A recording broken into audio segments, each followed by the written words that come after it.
Math का drop ही कर दीजिए आज, मैथ का ड्रॉप कर दीजिए आज क्लास, क्योंकि हम छोड़ेंगे 9:30 तो आधा घंटा के लिए क्या आएंगे फिर 10 बजे तक, तो आधा घंटा में क्या करेंगे।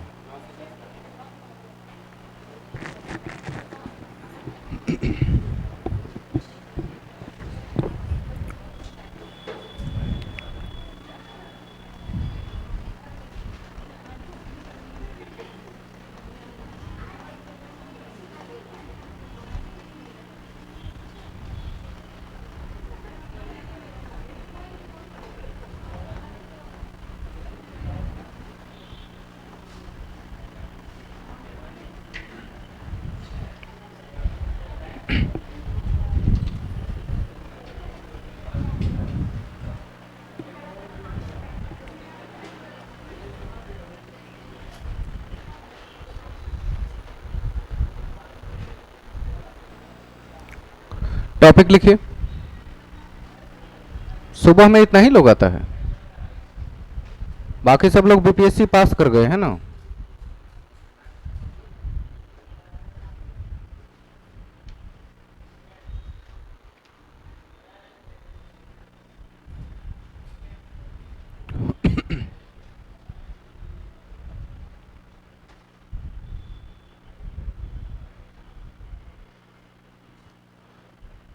उपधातु माने क्या, जिसमें धातु और धातु दोनों के गुण हो। नोट कर लीजिएगा एक लाइन, जिसमें धातु और अधातु दोनों के गुण मौजूद हो, मेटल नॉन मेटल दोनों। जिसमें धातु और अधातु दोनों के गुण मौजूद हो।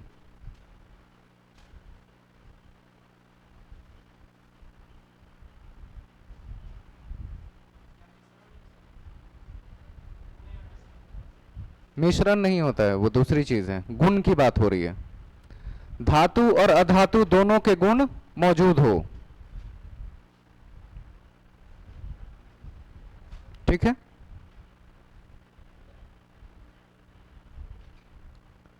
उपधातुओं की संख्या 7 है,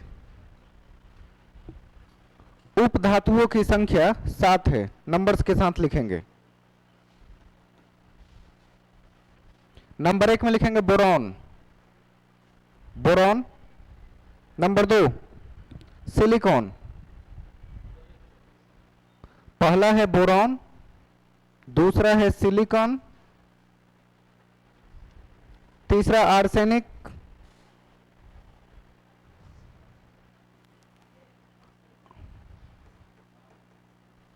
चौथा एंटीमनी। बोर्ड पर सब लिखा हुआ है। एंटीमनी, आर्सेनिक है, एंटीमनी है, जर्मेनियम, टेलुरियम, जर्मेनियम, टेलुरियम, और आखिरी पोलोनियम।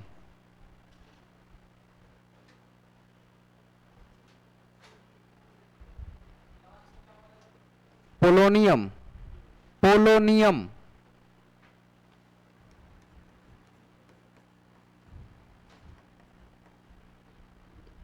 ये दोनों तत्व आपको ध्यान में नहीं है किस श्रेणी का है, ऑक्सीजन वाली श्रेणी का है। कुछ याद आया? ऑक्सीजन वाली श्रेणी के लास्ट के दोनों तत्व उपधातु कहलाते हैं।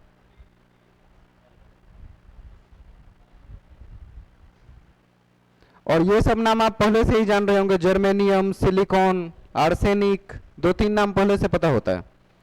बोरॉन भी उसी में आता है, ये बहुत कम लोग जानते हैं कि बोरॉन भी उपधातु की श्रेणी में आता है, न पूरी तरह धातु न पूरी तरह अधातु। लाइन चेंज करके लिखेंगे।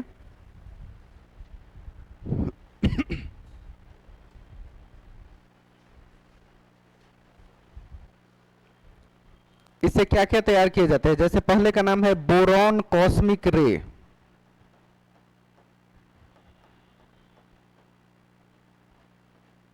बोरॉन कॉस्मिक रे से क्या तैयार किया जाता है, आपको पता होना चाहिए। इससे बुलेट प्रूफ जैकेट तैयार किया जाता है। बुलेट प्रूफ जैकेट जो डिफेंस या आर्मी या दूसरे सेक्शन के लोग दुश्मनों से गोली की रक्षा के लिए पहनते हैं ताकि आर पार ना हो, वो bullet proof jacket boron cosmic रे की बनी होती है, यानी उप धातु की बनी होती है।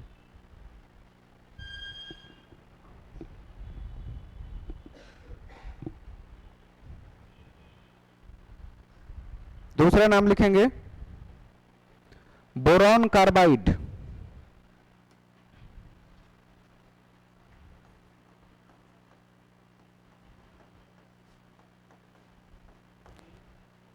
बोरॉन कार्बाइड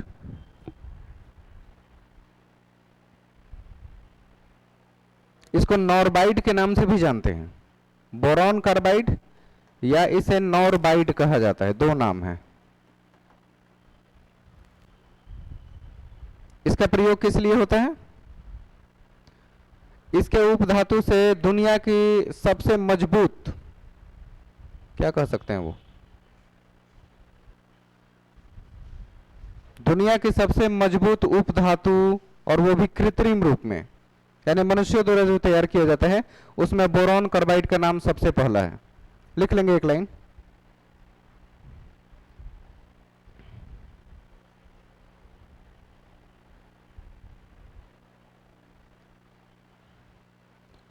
यह दुनिया की सबसे मजबूत कृत्रिम, यानी कि इंसानों द्वारा बना हुआ आर्टिफिशियल, यह दुनिया की सबसे मजबूत कृत्रिम कठोर पदार्थ है। कृत्रिम कठोर पदार्थ है। कृत्रिम का मतलब होता है जो इंसानों ने बनाया हो। हाँ, कृत्रिम यानी आर्टिफिशियल, कठोर पदार्थ है।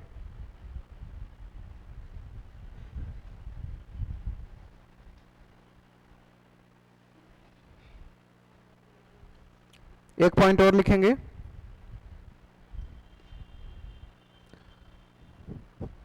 ये तो शायद लिखा भी दिए थे, सिलिकॉन का प्रयोग कंप्यूटर चिप बनाने वगैरह में किया जाता है, तो फिर उसी को क्यों लिखना, छोड़िए। एंटीमनी का क्या प्रयोग है? एटी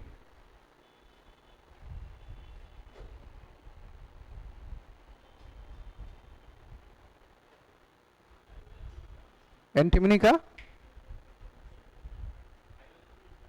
हाँ, तो क्या इसका क्या उपयोग करते हैं? एंटीमनी से क्या बनाया जाता है? एटी कुछ नहीं बनाते हैं। कुछ कुछ लाइट या ये जो स्क्रीन देखते हैं,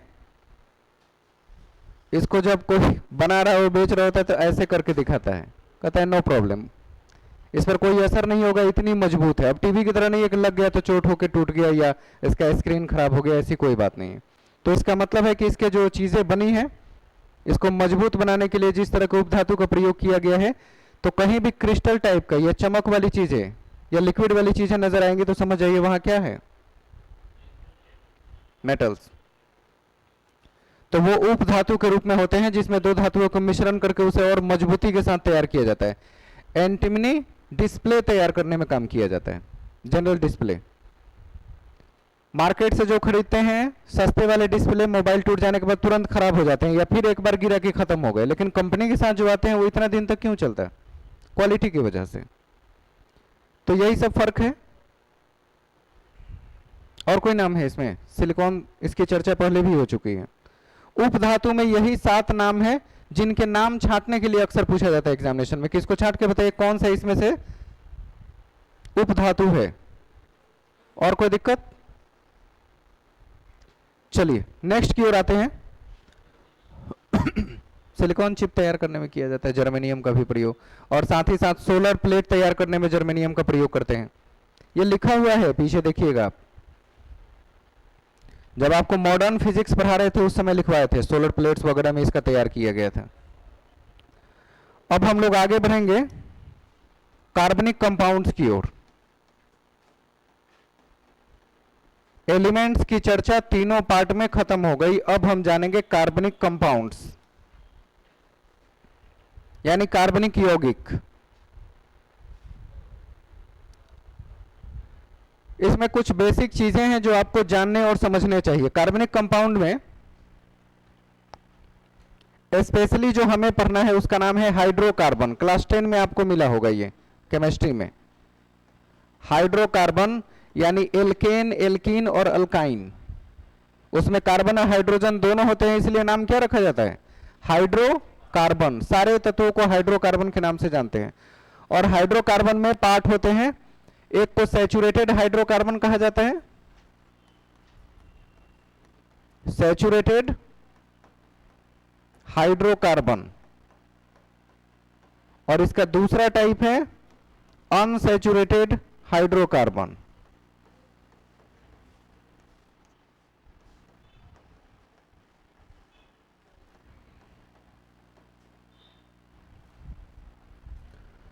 जो सैचुरेटेड हाइड्रोकार्बन देख रहे हैं आप, इसमें किस बारे में बात करते हैं? एल्केन की बात करते हैं। सैचुरेटेड में क्या आता है? और इसमें दो आते हैं, एल्कीन और, ये नाम भी अक्सर पूछता है कि इसमें से कौन सा सैचुरेटेड है, कौन सा अनसैचुरेटेड है। तो एल्केन सैचुरेटेड हाइड्रोकार्बन में आता है और अनसैचुरेटेड में अल्कीन और अल्काइन दोनों आते हैं। जो नाम है वही है।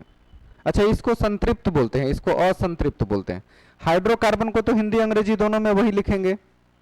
इसको कहते हैं संतृप्त, इसको कहते हैं असंतृप्त।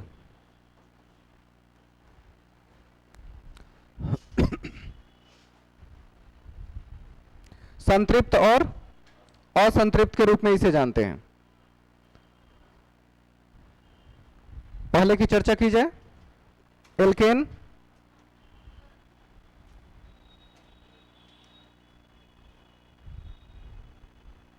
तनिका स्पीड बढ़ाइए। ये सब तो 10वीं क्लास का देखा हुआ, एक बार नजर पड़ी तो पता चल जाएगा किस बारे में बात हो रही है। सुने हैं कि कोई मॉडल पेपर भी आगे है बीपीएससी के द्वारा। जो आपका आया है उस पर सिर्फ एक ही शब्द लिखा है, कॉमन पेपर, पहले लाइन में है। बाकी सब देखिएगा, दिमाग डिस्टर्ब हो जाएगा। वो 6 to 8 का है, हाई स्कूल और 6 to 8, और सबसे लास्ट में पीजीटी का है। दिखा देंगे थोड़ी देर में, पहले इसको कर तो ले। अब आगे बढ़े। देखिए तो ये अलग लिख रही है।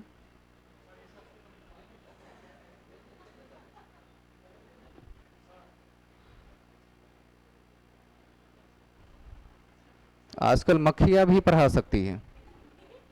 कहीं ये राजा मौली वाली मक्खी तो नहीं है? वही लग रहा है ना। सबसे पहले बात करते हैं इसमें अल्केन की। अल्केन के लिए सूत्र होता है CnH2n प्लस, और ये सिंगल बॉन्ड होता है हमेशा। किस बॉन्ड में होगा? इसमें बॉन्ड यानी बंधन हमेशा एकल होगा, सिंगल होगा, तो इसे सिंगल बॉन्डेड भी कहा जाता है।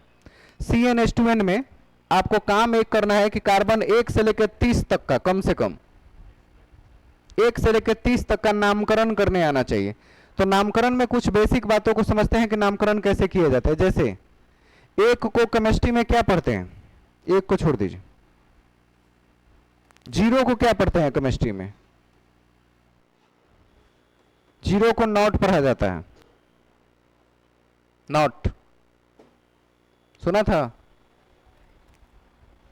जब आदमी कोई बुलेट वगैरह गोली चलाता है तो कहता है ना 303 का बुलेट था। 303 मतलब 30, तो वहां नॉट पढ़ा जाता है उसको। जनरली कहीं KNOT भी लिख देता है तो वो ऐठन वाली बात हो जाती है, वो दूसरी चीज है। 0 को नॉट, 1 को मोनो, 2 को डाई, 3 को गिनती में क्या पढ़ते हैं केमिस्ट्री में? ट्राई, 4 को टेट्रा, 5 को पेंटा, 6 को क्या पढ़ते हैं? हेक्सा, 7 को हेप्टा, 8 को ऑक्टा, 9 को नौना, और 10 को डेका। जनरली 10 तक की गिनती पर्याप्त मानी जाती है।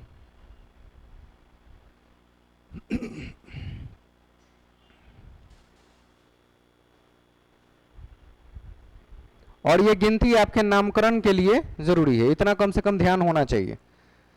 जैसे कार्बन 1 लेके चले कार्बन की संख्या पर गिनती कैसे बदलती है देखिए। कार्बन अगर सिंगल हो C इज इक्वल टू 1 तो इसे हम लोग पढ़ते हैं मेथ। कार्बन की गिनती 2 हो जाए तो एथ पढ़ते हैं, एथेन मत कहिए पूरा नाम। कार्बन की गिनती 3 हो जाए तो प्रोप। कार्बन की गिनती 4 हो जाए तो ब्यूट। गिनती 5 हो जाए तो पेंट। 6 हो जाए तो हेक्स।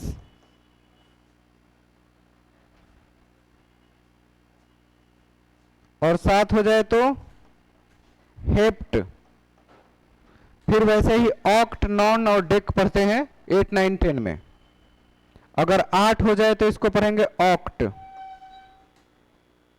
गिनती 9 हो जाए तो पढ़ेंगे नॉन। और गिनती 10 हो जाए तो क्या पढ़ेंगे? डेक।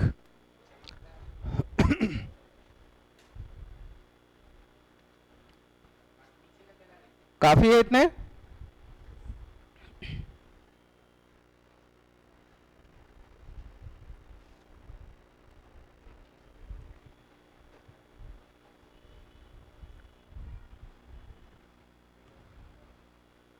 हो गए?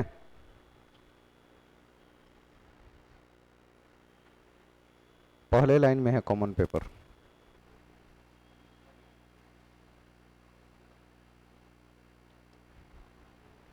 बाकी की जरूरत नहीं। आगे बढ़ जाएं इसमें।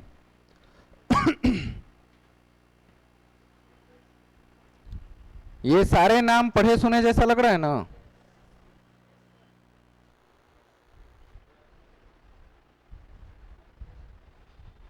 केमिस्ट्री कब से स्टार्ट हो गया कि इतना फोटो खींच रहे हैं इसका?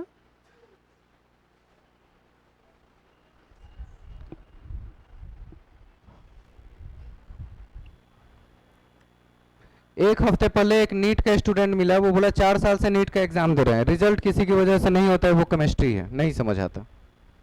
क्या इतना टफ है केमिस्ट्री? ऑर्गेनिक ही सबसे बेहतरीन, सबसे आसान है, उसी वही सबसे ज्यादा लोगों को टफ लगता है। यही से शुरू होती है ऑर्गेनिक कंपाउंड्स, हाइड्रो कंपाउंड से। आगे बढ़ जाते हैं। चलिए, हमारा एल्केन का सूत्र है CnH2n +2। इसको पढ़ते हैं एल्केन।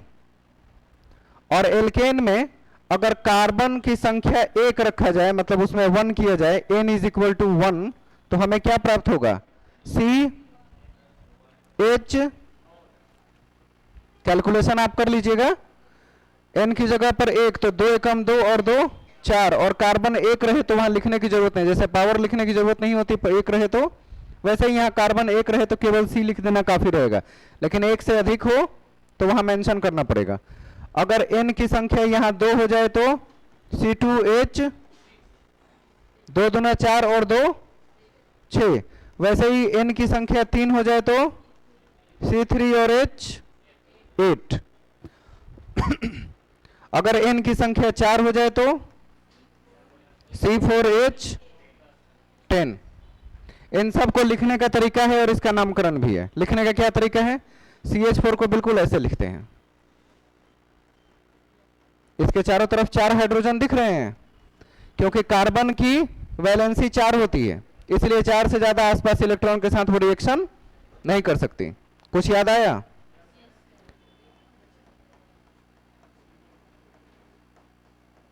इन सब की वैलेंसी क्या बताया गया था? और बोले थे इसके बाद वैलेंसी घटनी शुरू हो जाती है। 4 तक वैलेंसी प्लस में आती है और 4 के बाद वो घटने लगती है। याद है कि भूल गए हैं? पीछे का रिवीजन करते रहिएगा, क्योंकि चैप्टर सब एक दूसरे से इनडायरेक्टली रिलेटेड हैं। इसका नाम होता है n is equal to 1। Carbon 1 रहे तो इसको मेथ पढ़ते हैं, मेथ। और किस ग्रुप का सदस्य है? एल्केन ग्रुप का। तो लास्ट का ANE लिख देंगे। क्या बन गया अब ये? मेथ प्लस n मिला के क्या पढ़ेंगे? मेथेन पढ़ेंगे। वैसे ही C2H6 में कार्बन 2 और बाकी सब ये H। अब 2 कार्बन के बीच बॉन्ड है, उसके अंदर H मत लिख दीजिएगा अपने से। H6 दिख रहे हैं, इसका नाम हो जाएगा एथेन। अगर कार्बन 3 हो जा रहे हैं तो इन सब में गिनती देख लीजिएगा, किसी में भी कार्बन 4 से ज्यादा दिख रहा है क्या? कार्बन में बॉन्ड 4 से ज्यादा कहीं नजर आ रहा है? नहीं, हो ही नहीं सकता, आप बना भी नहीं सकते, ना वो हो सकता है। और गिनती पर्याप्त आएगी, जैसे 1 2 3 4 5 6 7 और ये 8 हाइड्रोजन फिट। तो इसका नाम क्या होगा? प्रोपेन। और फिर कार्बन की संख्या अगर 4 हो जाए तो 1 2 3 4, 1 2 5 7 8 9 10, इससे ज्यादा हाइड्रोजन तो पुट नहीं कर सकते, जगह ही नहीं है। तो हम इसे क्या कहेंगे? इसका नाम हो जाएगा ब्यूटेन। ऐसे हाइड्रोजन पुट करने की बातें पुरानी याद है? तो ठीक है।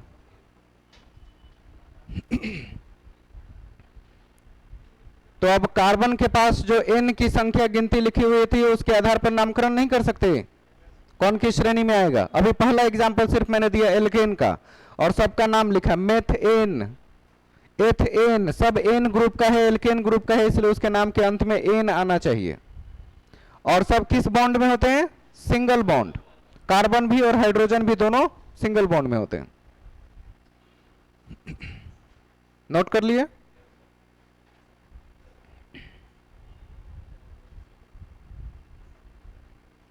एल्केन के बारे में बताएं आप।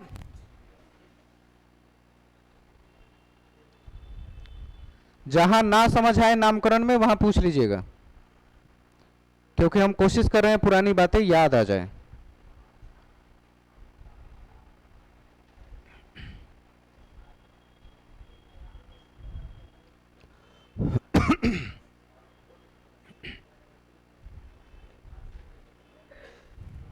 बस इतना समझिए कि एग्जाम में बस अब 40 दिन गिन के रह गए हैं।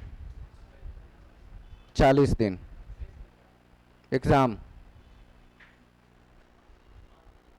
सबसे लास्ट दिन पीआरटी होगा 24-25 के बाद।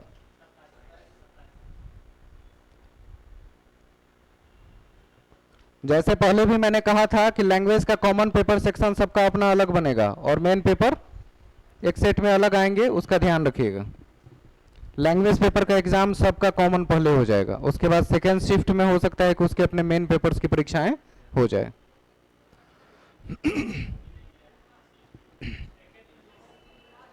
हो सकता है कि एक दिन में एक ही करे, लेकिन उम्मीद है कि 2 करके जल्दी काम खत्म करना है। 29 अगस्त से पहले सारे एग्जाम करा के सब कुछ फ्री कर लेना है, क्योंकि एक हाई कोर्ट के केस की सुनवाई 29 तारीख को है, बीपीएससी का जो केस हुआ था बहाली को लेकर। उससे पहले एग्जाम करा लेगा, कहेगा हुजूर अब तो हमने करा दिया, अब क्या करें। बस यही करने के लिए हो रहा है, ताकि होता नहीं है कि इतना जब लाखों करोड़ों रुपए खर्च हो गए तो अब उस पर क्या टिप्पणी करें।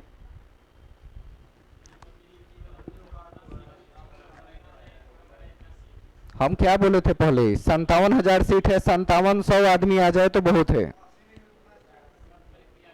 और जितने मास्टर लोग हैं वो तो और घबराए हुए हैं, खुद फॉर्म नहीं भर रहा है सब।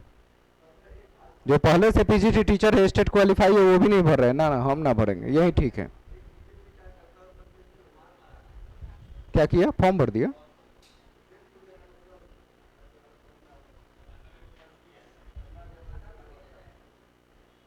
उससे क्या फायदा हुआ? अच्छा, वो तो उनकी अपनी बातें हैं, क्या बोलते हैं उसको, घिसट घिसट के चलना। वही चल रहा है कि मुद्दों को दूसरे तीसरे मदद में भटकाया जाए और काम किया जाए, वो चलता रहेगा। अब आ जाते हैं अल्कीन पर। ये होता है सिर्फ CN और H2N, ना जोड़ ना घटाओ, इसके साथ कुछ नहीं करते हैं, बीच में बिल्कुल रहता है H2N, उसके बाद ना +2 ना -2, तो इसको कहते हैं एल्कीन। और इसमें कार्बन के बीच क्या होता है? डबल बॉन्ड होता है। डबल बॉन्ड को आपको पता होना चाहिए, पाई से रिप्रेजेंट करते हैं, और सिंगल बॉन्ड को किससे रिप्रेजेंट करते हैं? सिग्मा से।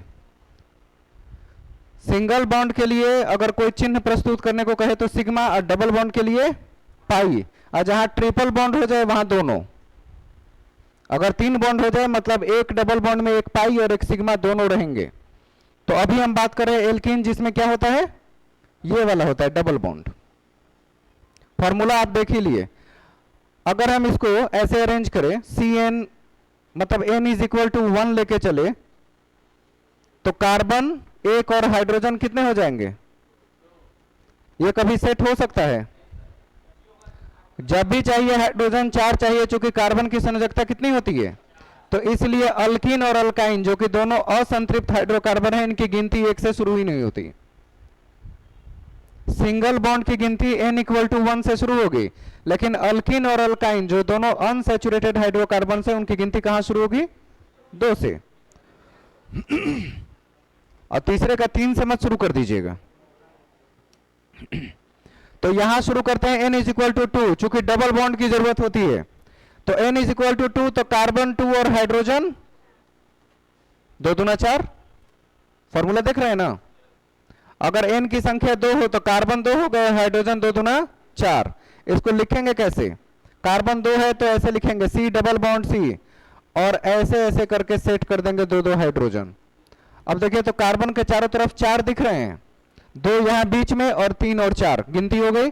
फिर 2 बीच में कॉमन है, 3 और 4। तो हर एक कार्बन के चारों तरफ 4 से ज्यादा हाइड्रोजन नहीं हो सकते, और ये बैलेंस भी हो गया, C2H4 के रूप में दिखाई देता है।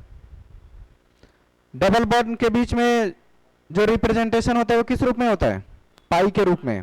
अगर N इज इक्वल टू 3 कर दे तो C3 और 3 दूना 6।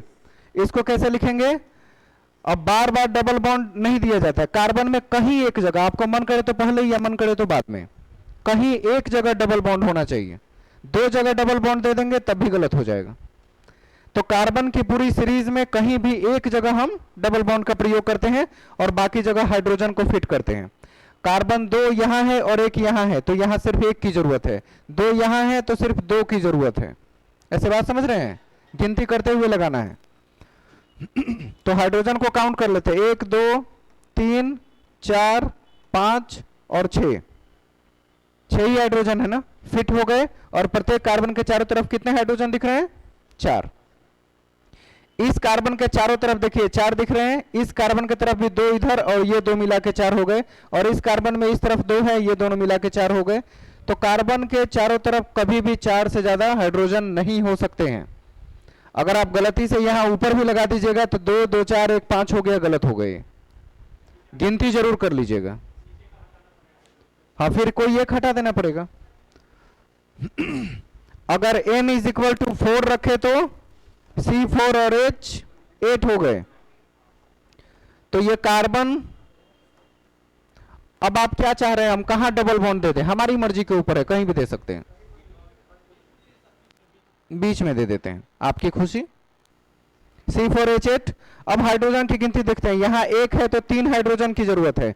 यहां 2 और 1 3 हो गए तो कितने की जरूरत है? यहां 2 और 1 3 हो गए तो कितने की जरूरत है? और यहां 1 है तो अब हाइड्रोजन फिट कीजिए तो देखिए 8 से ज्यादा नहीं ना हो रहा है, 8 है। गिनती करके देखिए, हाइड्रोजन 8 हुए। इसका मतलब सटीक है। आपकी मर्जी। डबल बॉन्ड को, ये नीचे वाला को ऊपर, आपकी मर्जी है, कहीं एक जगह रखिए, नीचे चाहे ऊपर, लेकिन 8 से ज्यादा हाइड्रोजन टोटल मिला के नहीं होना चाहिए, ये शर्त है। इधर से उठा के तो हाइड्रोजन 2 1 3 1 4 1 5 हो जाएगा। 4 से ज्यादा नहीं होना चाहिए, ये ध्यान रखना है। उठा के तो कहीं से कहीं पटक दे। तो इसका नाम हुआ एथ। 2 वाले को क्या बोलते हैं? एथ। और किस ग्रुप का सदस्य है? इन ग्रुप का। तो इसका नाम क्या हो जाएगा? वैसे ही N इज इक्वल टू 3 तो इसको प्रोप कहेंगे। प्रोप में क्या लगाएंगे? इन। वैसे ही इसका नाम होगा ब्यूट। ब्यूट में क्या लगाएंगे? तो इन सब के साथ इन आएगा, ब्यूटीन, प्रोपीन, पेंटीन। शैम्पू हो जाएगा ये तो।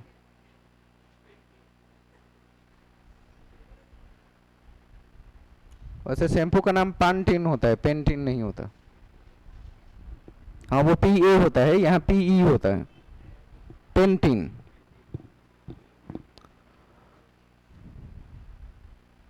मतलब शैम्पू की बात हो रही है, पूरा का पूरा शैम्पू केमिस्ट्री है, कुछ और चीज थोड़ी है।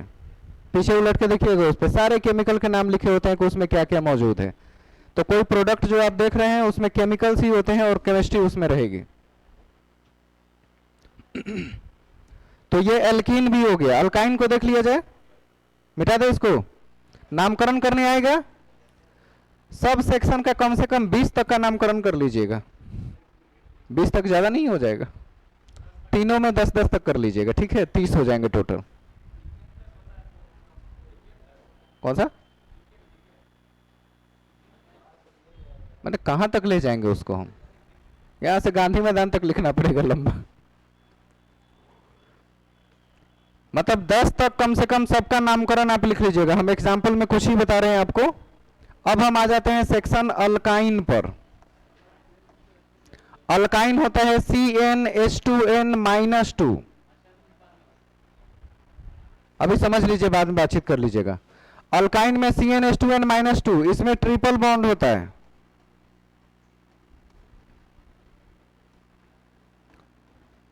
ट्रिपल बॉन्ड को ऐसे रिप्रेजेंट करते हैं, ट्रिपल बॉन्ड में पाई भी होता है और जहां ट्रिपल बॉन्ड रहेगा वहां एक पाई और एक सिग्मा होगा, क्योंकि डबल बॉन्ड पाई का निर्मित करता है और सिंगल बॉन्ड सिग्मा को निर्मित करता है। तो पाई और सिग्मा दोनों एक साथ यहां नजर आएंगे। इसमें भी गिनती कहां से शुरू की जाएगी? चूंकि एक से ज्यादा बॉन्ड हो गया तो n इज इक्वल टू जब शुरू होगा तब 2 से शुरू होगा। तो जब n इज इक्वल टू 2 हो तो क्या करेंगे? C2 और H 2 दूना 4 और फिर 2 माइनस कर देंगे, कितना बचेगा? 2। वैसे ही n इज इक्वल टू 3 करे तो C3 और H 4, 3 दूना 6, 6 में से 2 माइनस कर देंगे, कितने हो गए? 4। n इज इक्वल टू 4 रखे तो क्या होगा? C4 और H 6, और n इज इक्वल टू 5 रख दे तो C5, और 5 दूना 10 में से 2 घट जाए तो 8। C2H2 को कैसे लिखेंगे? तो 2 कार्बन लिखेंगे यहां और ट्रिपल बॉन्ड, तो 3 तो ऑलरेडी दोनों कार्बन में है, तो एक हाइड्रोजन यहां रहेगा और एक हाइड्रोजन। तो देखिए कार्बन के चारों तरफ 4 बॉन्ड हो गए, 3 तो बीच में ही है जो कॉमन है, और एक साइड में उस तरफ, एक साइड में इस तरफ, तो दोनों कार्बन के 4-4 हो गए और ये बैलेंस हो गया। तो इसका नामकरण क्या होगा? एथ है, और किस ग्रुप का सदस्य है ये? आइन ग्रुप का, तो इसका नाम क्या हो जाएगा? एथाइन। वैसे ही कार्बन अगर 2 से 3 हो जाए तो एक जगह ट्रिपल बॉन्ड, बाकी जगह सिंगल बॉन्ड। तो कार्बन 3 इधर है, एक हाइड्रोजन इधर देंगे, 3 और 1 मिला के ये ऑलरेडी 4 है, तो यहां 3 हाइड्रोजन चाहिए। कुछ बात समझ में आई?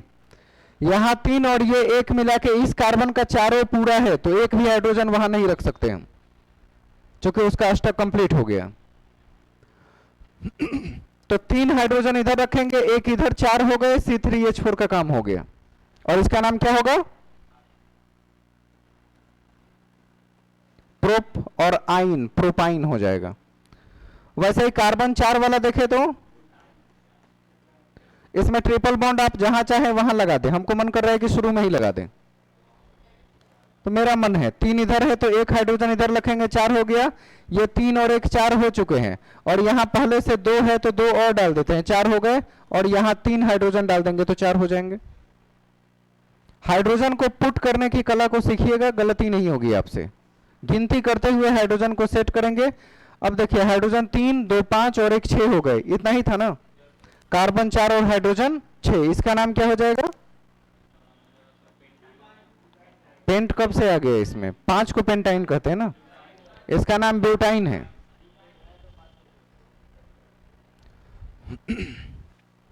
कार्बन 5 वाले को देख लेंगे, कहां ट्रिपल बॉन्ड दे दे? बीच में दे देते हैं।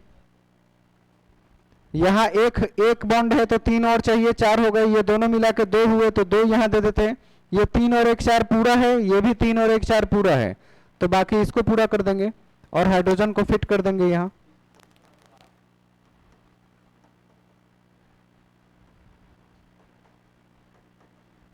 तीन 3 6 और बीच में 2 है 8, तो कार्बन 5 और हाइड्रोजन 8 हो गए। इस तरह इसका नाम क्या पड़ जाएगा? पेंटाइन। तीनों सीरीज का नोमेनक्लेचर कर सकते हैं कम से कम 10 तक। क्या पता एक क्वेश्चन इसमें से आए बस। हाँ,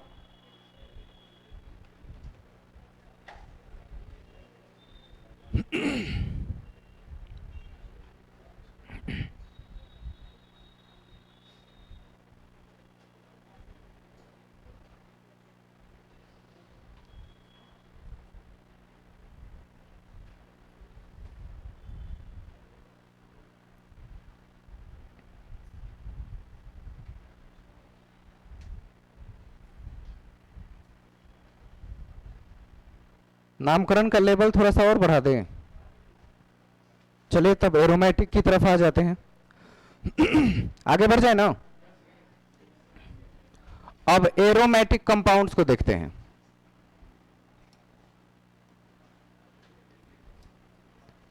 एरोमेटिक कंपाउंड,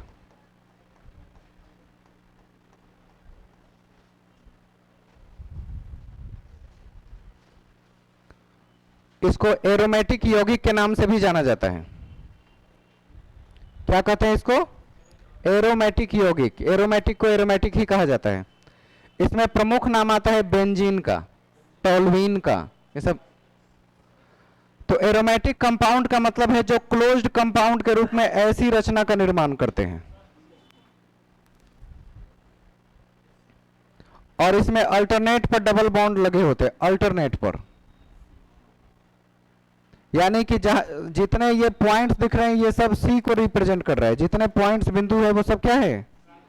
यहां कार्बन होते हैं, सी को रिप्रेजेंट करता है।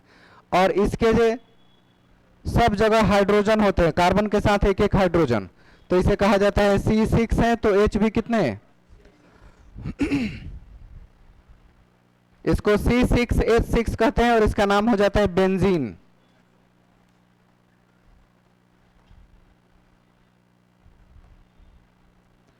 अब इसके नामकरण के भी अपने तरीके हैं। कभी किसी हाइड्रोजन की जगह हटा के क्लोरीन, ब्रोमीन, आयोडीन किसी को भी डाल सकते हैं। नहीं समझ में आया? डबल बॉन्ड बीच में है ना, तो समझिए 6 से ज्यादा हो ही नहीं सकते। तो ये एरोमेटिक क्लोज्ड कंपाउंड है ना, क्लोज्ड कंपाउंड में ऐसे ही कर सकते हैं, हमारे पास ऑप्शन नहीं है। अगर ये मान लीजिए यहाँ एक कार्बन है, एग्जांपल दिखा रहे हैं, तो इधर डबल बॉन्ड दिख रहा है, इधर एक दिख रहा है, तो एक ही हाइड्रोजन लिख सकते हैं। यहाँ अगर 2 है, यहाँ 1 है, तो 3 हो गए, तो एक ही हाइड्रोजन ऊपर आ सकता है। तो जितने कार्बन सब जगह एक ही हाइड्रोजन आ सकता है, तो कार्बन 6, तो हाइड्रोजन भी कितने? 6 ही हो सकते हैं। अपनी तरफ से उसकी गिनती हम बढ़ाएंगे तो गलत हो जाएगा। अब क्या है, थोड़ा सा और इसको एक्स्ट्रा थोड़ा सा लेवल देख लीजिए। पता है कि ये C6H6 है। अगर यहां पे कोई एलिमेंट हो तो इसका नाम ऑर्थो रखा जाता है। यहां पे एलिमेंट हो तो उसका नाम मेटा रखा जाता है। यहां पे एलिमेंट हो तो उसका नाम पैरा रखा जाता है। जैसे एक एग्जांपल लिखते हैं।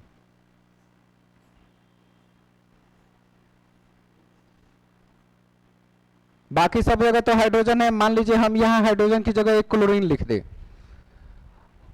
अगर कुछ नहीं लिखा है तो वहां क्या है? हाइड्रोजन है। और जहां किसी एक जगह हमने हाइड्रोजन को हटा के कोई सब्स्टिट्यूट लगा दिया, तो इसका नामकरण कैसे किया जाता है? तो ये जो Cl है इसको क्या पढ़ेंगे यहां? तो इसका नाम हो जाएगा मेटा क्लोरो बेंजीन। बात समझ में आई? अगर फर्स्ट वाले पर होता तो ऑर्थो क्लोरो बेंजीन होता, और थर्ड वाले पे होता तो ये 12th में आता है, 11 12th का ये पार्ट है। उतना लेवल दूर मत जाइएगा, आपकी जरूरत में नहीं है। लेकिन नामकरण ऐसे भी बेंजीन में करते हैं। अगर इसी बेंजीन में हम कोई क्रियाशील समूह को जोड़ दे,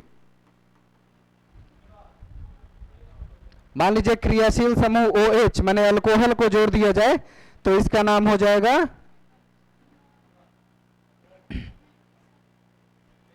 इसका नाम फिनॉल है, लेकिन केमिकल नेम में क्या कहेंगे? मेटा नहीं कह सकते, यहां तत्व नहीं है। ये क्रियाशील समूह है। इसको बेंजीनॉल पढ़ते हैं और उसको फिनॉल कहा जाता है। बात समझ आई? तो जनरली फिनॉल का यही सूत्र होता है, C6H5 और एक OH है, उसमें एक हाइड्रोजन कम करके क्या लगा दिया उसकी जगह पे, तो यहाँ C6 है, H कितने दिखेंगे अब, बाकी 5 ही बचे, तो 5 और एक जगह क्या लगा है, तो इसका नाम हो जाता है फिनॉल।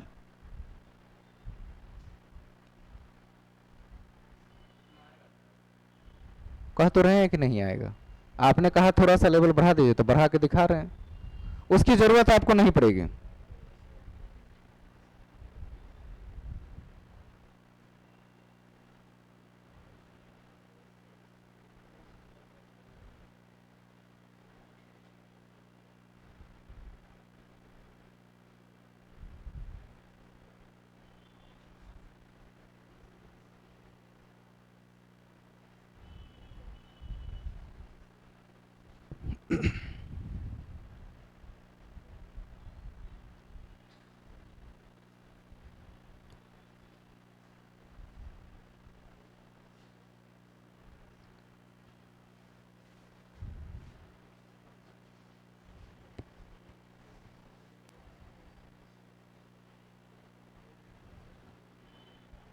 काफी है?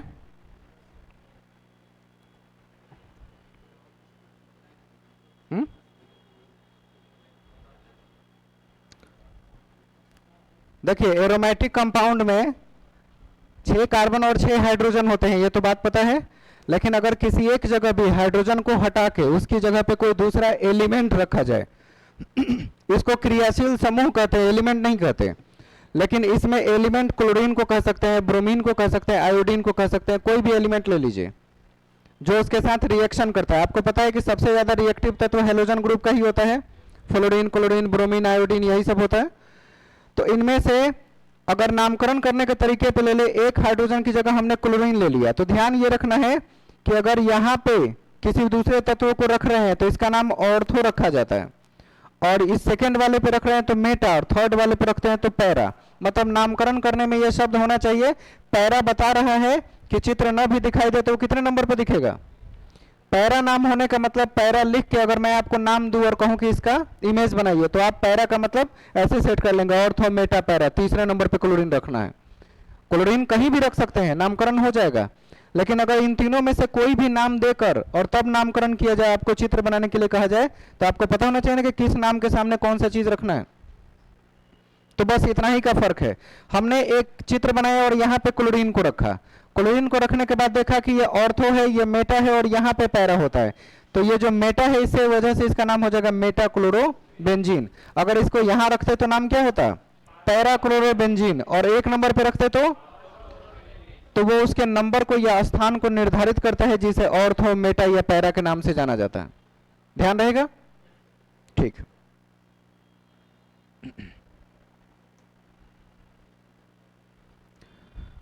बाकी पेय पदार्थों के बारे में अगले क्लास में पढ़ेंगे। जैसे अल्कोहल बनाने में पेय पदार्थ समझ रहे हैं, ब्रांडी, जिम, विस्की, और क्या कह सकते हैं, रम, बियर, ये सब कार्बनिक कंपाउंड्स ही हैं जिनका यूज किया जाता है। यहां बंद है, यहां उसकी चर्चा नहीं करनी है, यहां सिर्फ पढ़ना है।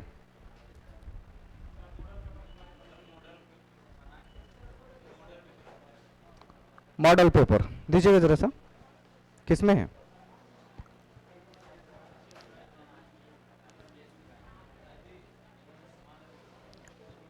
शांति बनाए रखिए 2 मिनट।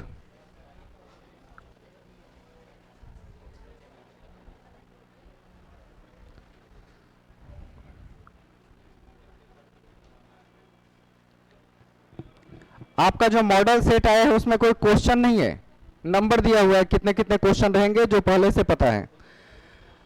सब्जेक्ट कोड और सीरियल नंबर आपके पेपर पे पब्लिश हुए मिलेगा, और टाइम अलाउड 2 आवर्स, आप चाहे तो 2.5 घंटा भी ले सकते हैं, नो प्रॉब्लम। 100 क्वेश्चन आपके रहेंगे लैंग्वेज पेपर 1 में, पहला जो लैंग्वेज का है उसमें 100 क्वेश्चन रहेंगे। ये सब आपको कुछ निर्देश दिए गए हैं जो बाकी सारे एग्जाम में है। कि मोबाइल कंप्यूटर सब लेके जाना है, वहाँ घड़ी वड़ी पहन के जाना है, चश्मा उश्मा वो कॉस्मिक रे वाला ले लीजिएगा जो स्कैन करके जाता है, जूते में चिप लगा के जा सकते हैं, बाकी सारी बातें इसमें लिखा हुआ है। यूज ब्लैक और blue ink ball point only to encircle the, वो पहले से भी पता है कि सर्कल करने के लिए ब्लैक या ब्लू का प्रयोग करते हैं। आप ब्लू भी मत प्रयोग कीजिएगा, एग्जैक्टली ब्लैक प्रयोग कीजिए, कोई ब्लू पिन लेके मत जाइएगा, ब्लैक मतलब ब्लैक। अब जितना मैंने हिंदी में समझाया उसी को वापस हिंदी अंग्रेजी दोनों में लिख के समझा रहा है। मॉडल में यही दिखाया गया, पार्ट 1 इंग्लिश लैंग्वेज है, और इंग्लिश लैंग्वेज में क्वेश्चन कहां से कहां तक रहेंगे, 1 से लेकर 25 तक के सारे क्वेश्चन इंग्लिश के होंगे। क्वेश्चन दिख रहा है, बहुत ही आसान है, एकदम ब्लैक एंड व्हाइट, ऐसा ही दिखेगा वहां भी। पार्ट 2 में आ जाते हैं, जिन लोगों ने लैंग्वेज हिंदी चुना है वो क्वेश्चन नंबर 26 से लेकर 100 तक हल करेंगे।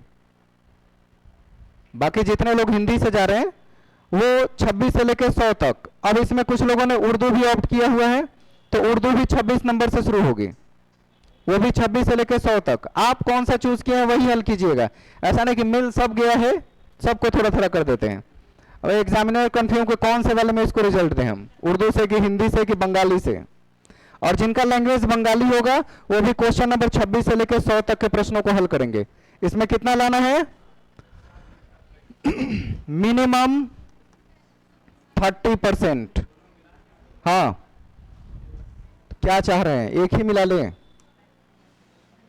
मिनिमम 30% आपको मार्क्स लाने हैं। और अंग्रेजी शून्य नहीं होना चाहिए।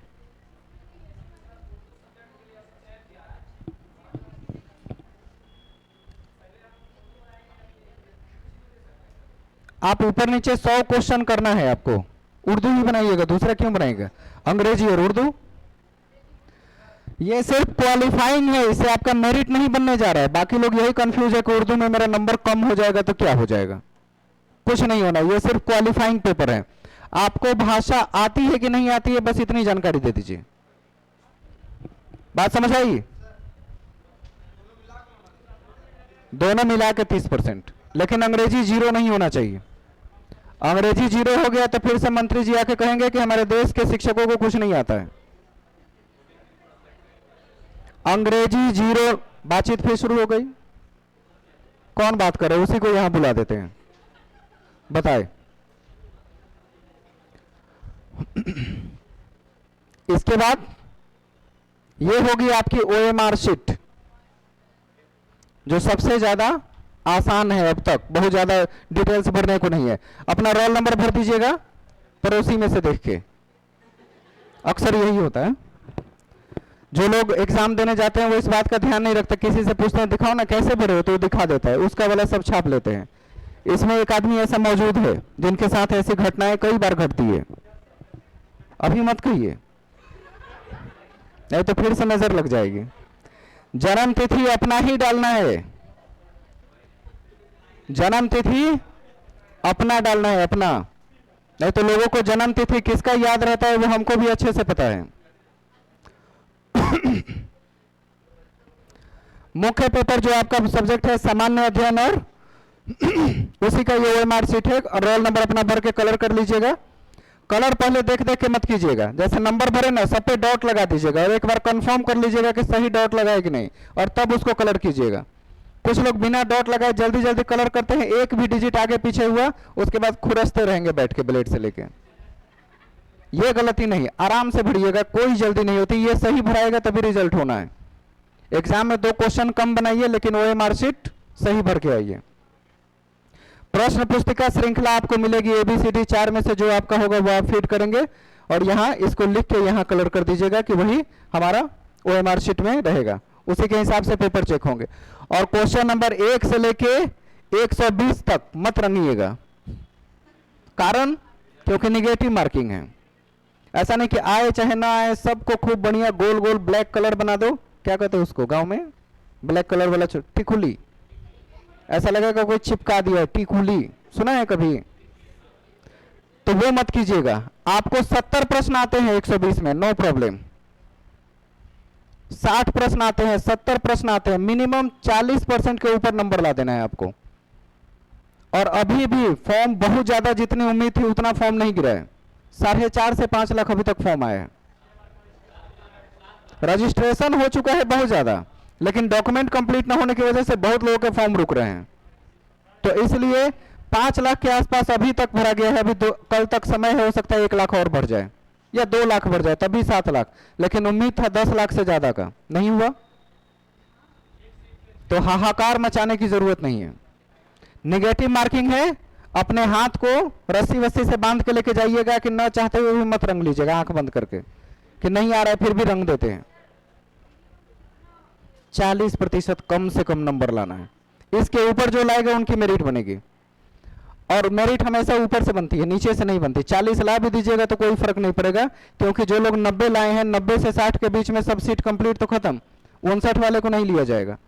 तो आपकी स्कोर जितनी अच्छी रहेगी उतना ही अच्छा सिलेक्शन की उम्मीद। और मेरा यह मानना है कि अगर आप 120 में सिर्फ 70 नंबर ला दिए, आप मेरिट में आ जाएंगे। सिर्फ 70 नंबर। अगर इस बात की आपको यकीन न हो रहा हो तो एक एग्जांपल आपको चीज बता दिखा देंगे।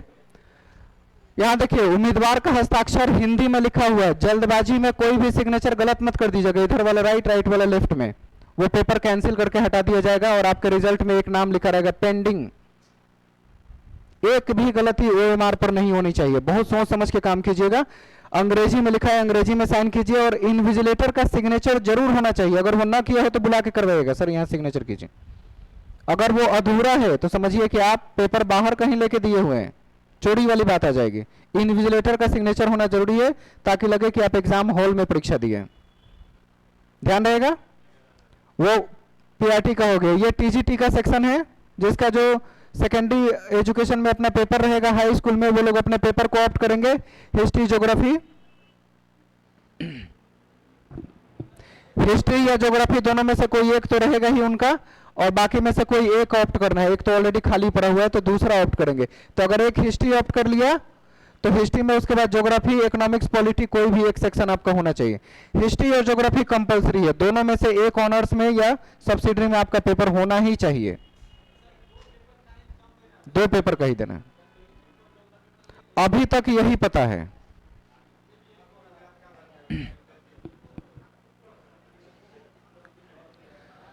लिखा है, अब ध्यान दीजिए, एक चीज और है, प्रत्येक पार्ट से एक विषय को चुने। प्रत्येक पार्ट से एक को चुने। यानी कि अगर पार्ट 2 में आपने हिस्ट्री ले लिया हो तो ज्योग्राफी में ये वाला पार्ट 3 सिलेक्ट करेंगे, इकोनॉमिक्स में ये कोई एक सिलेक्ट करेंगे, पॉलिटिकल में ये, और साइंस जिनका होगा उनका तो सिर्फ साइंस होता है, उनमें सिलेक्शन की बात नहीं है। साइंस सबके लिए कॉमन रहेगा। साइंस मतलब फिजिक्स, केमिस्ट्री, बायो, तीनों उठा के एक ही साथ दे दिया जाएगा। मैथ्स वालों के लिए मैथ्स रहेंगे। OMR शीट जैसा दिख रहा है बिल्कुल वैसा ही है।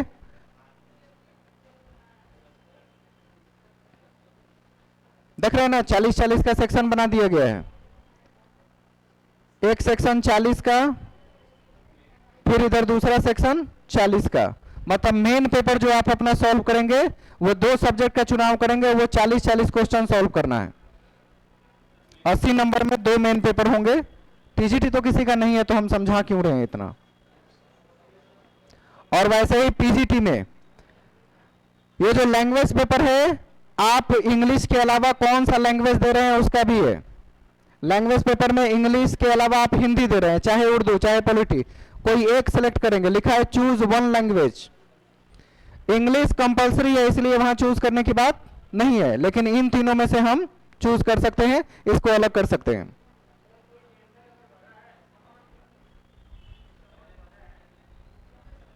बिल्कुल दे सकता है। उर्दू तो क्वालिफाइंग है, भाषा जानकारी के लिए है। आप पोस्ट प्रेफरेंस में 1 और 2 दोनों डाल दीजिएगा। देखिए, लैंग्वेज के लिए पूरे 100 तक के लिए दिया हुआ है, 25 आपकी इंग्लिश है और 75 नंबर जो ऑप्ट किया है आपने वो रहेंगे। और वैसे ही अब आ जाते हैं, ये लैंग्वेज में जो लोग हाई स्कूल में चूज किए होंगे, इनमें से किसी भी लैंग्वेज में ऑनर्स होंगे, वो अपना पेपर चुनेंगे। लैंग्वेज का सब्जेक्ट दिख रहा है, और उसके बाद साइंस और मैथ, उनका जो सब्जेक्ट होगा वो उसमें चूज करके क्लिक करेंगे स्टेट पास के अनुसार। जिस सब्जेक्ट में स्टेट है वही सब्जेक्ट यहां आप चूज करके अपना आंसर करेंगे। अब इसके बाद आ जाते हैं यहां पार्ट 2 में, जो पीजीटी कहलाता है। पीजीटी में सब्जेक्ट देख लीजिए, बस 30 सब्जेक्ट की परीक्षा होनी है, बस, ज्यादा नहीं।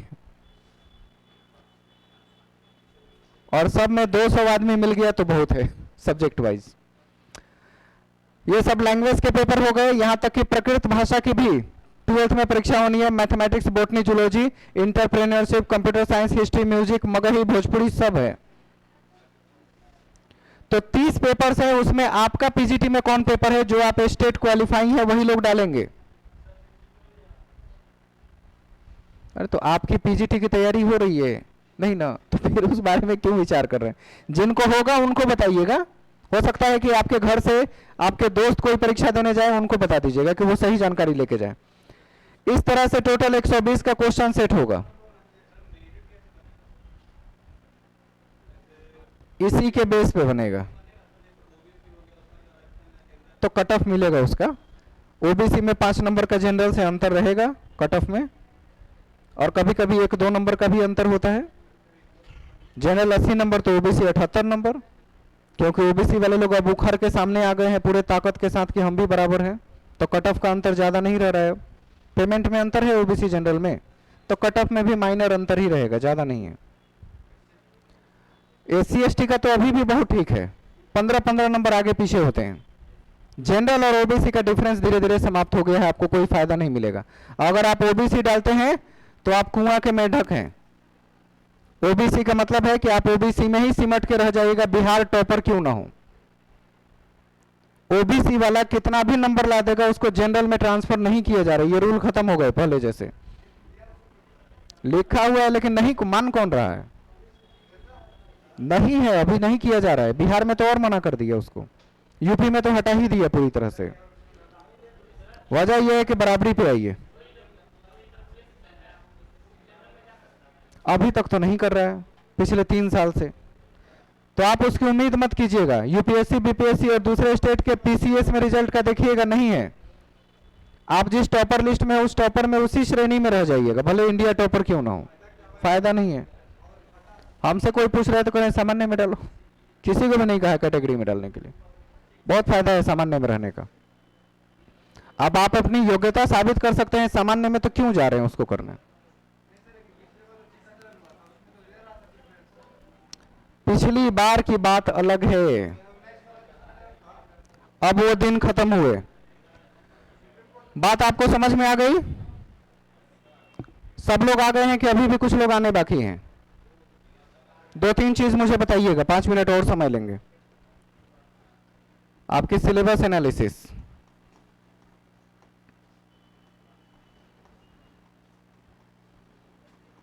जो भी बात है साफ साफ और सही सही बताइएगा, क्योंकि आपकी इंफॉर्मेशन पे ही सब कुछ डिपेंड है। सब्जेक्ट लिख रहे हैं, मुझे बताइएगा क्या क्या हो गया। एंशिएंट, मेडाइवल,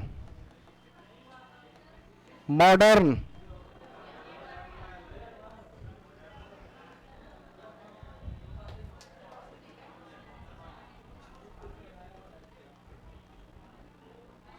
इसमें से कौन सा हुआ है?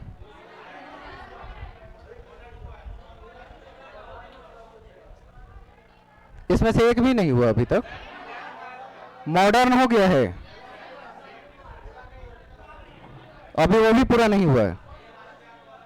बस बस बस, जो चीज है वो सही सही बताते चलिएगा, और कुछ नहीं चाह रहे हैं। ज्योग्राफी में 2 पार्ट है, इंडियन और वर्ल्ड, कौन सा हुआ?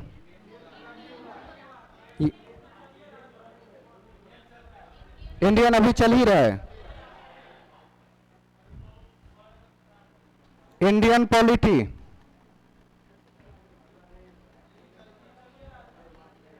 ये भी खत्म नहीं हुआ है।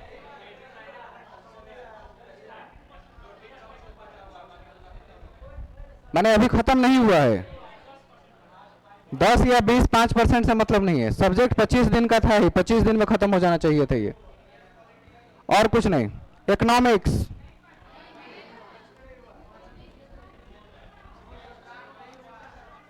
बायोलॉजी, एक या 2 टॉपिक, करंट अफेयर,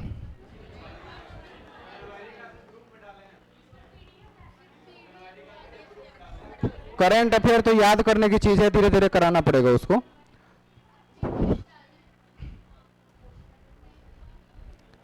इसमें से मॉडर्न हो गया है,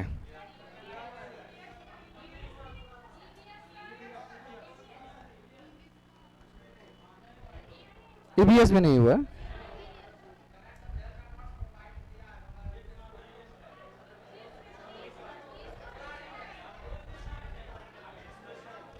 बस शांति बनाए रखिए, शांति बना कर रखिए और बताइए, क्योंकि टाइम मेरे पास सिर्फ अब 1 महीना 5 दिन बचा हुआ है, इससे ज्यादा टाइम नहीं है। आपकी 2 चीजें लगभग कंप्लीट है, केमिस्ट्री में 1 चैप्टर बाकी है और फिजिक्स कंप्लीट हो चुका है, ये दोनों कंप्लीट है। बायोलॉजी अभी तक नहीं हुआ था, 2-4 टॉपिक हुआ है, 10 टॉपिक।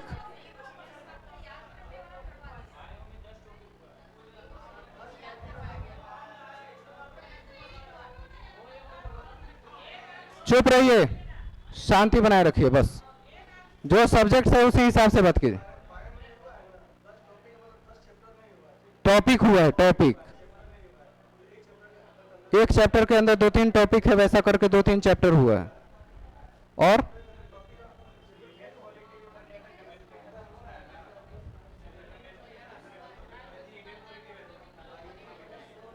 मतलब इंडियन पॉलिटी लगभग 80% हो गया है, 90% लगभग हो गया, और यही सबसे पहले से चल रहा है। मई, जून और ये आधा जुलाई, इतना टाइम पॉलिटी खत्म करने में लगा है, हो गया है लगभग।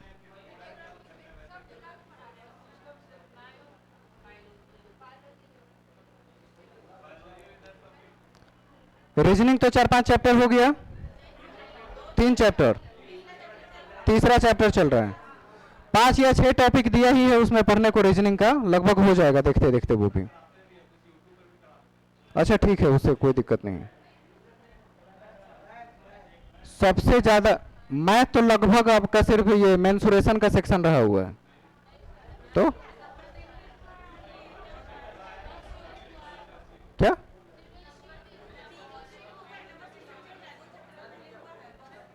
मेंसुरेशन अभी नहीं हुआ है? तो वही होना है, अब शुरू होगा। हो चुका है, हो चुका है वो। हाँ, नंबर सिस्टम हो, और इसके बाद मेंसुरेशन का सेक्शन करना है। ठीक है, वो तो हो जाएगा, मान लीजिए कुछ क्लास टाइम बढ़ा दिया जाएगा तो वो हो जाएगा।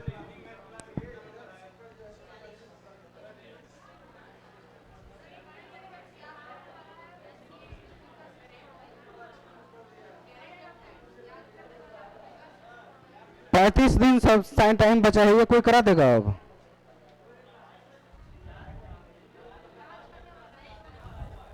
बता नहीं सकते कैसा फील हो रहा है अभी।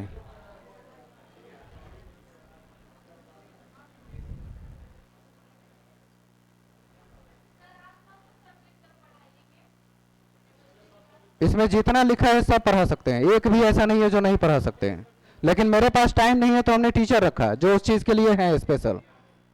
और ये सब चीज अब तक खत्म हो जाना चाहिए था, हिस्ट्री, इंडियन पॉलिटी वगैरह और ज्योग्राफी, ये सब दिखना नहीं चाहिए था 3 महीना के अंदर।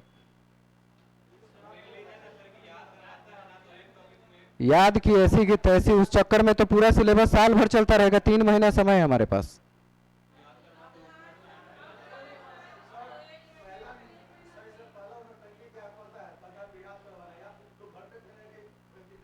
ये बात आप लोग हमको ऑफिस में कहीं नहीं बताया कि सिलेबस इतना ज्यादा रहा हुआ है। सिलेबस के बारे में कोई नहीं बताया है आके कि सिलेबस इतना पीछे चल रहा है। रोज क्लास हम आके लेते हैं, आपने कहा कि सिलेबस इतना पीछे है, हम अपने सिलेबस को जब सब कर रहे हैं, हमको तो ये पता है कि ये खत्म हो गया। नोटिस नहीं किए, हम समय देख कर किए। बैठ जाइए, हम बता रहे हैं। हमने पूछा पॉलिटी खत्म हो गया है, हमने पूछा तो हिस्ट्री खत्म हो गया है। आपसे पूछ रहे हैं तब ना आप अलग बता रहे हैं।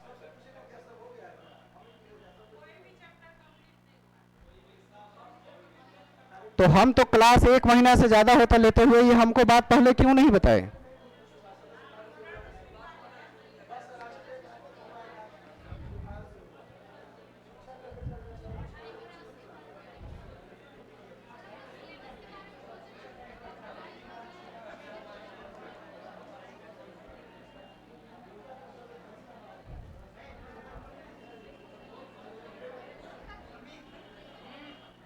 आपस में बातचीत मत कीजिए।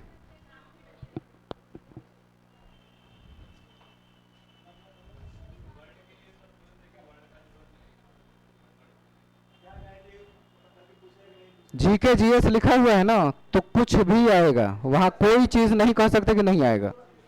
हाँ भले कम आएगा, कम चैप्टर्स पढ़ने हैं इसमें वर्ल्ड के नाम पे, लेकिन आएगा, वो एक दो क्वेश्चन भी आएंगे। ये आपको लग रहा है कि हिस्ट्री में वर्ल्ड का नहीं आएगा? क्लास 9 का सिलेबस उठा के देखिए, पूरी के पूरे वर्ल्ड हिस्ट्री ही दिया हुआ है, कैसे कह सकते हैं नहीं आएगा? और कोई ऐसी बात है जो मुझे जानकारी नहीं है? एक मिनट रुके, बोलिए।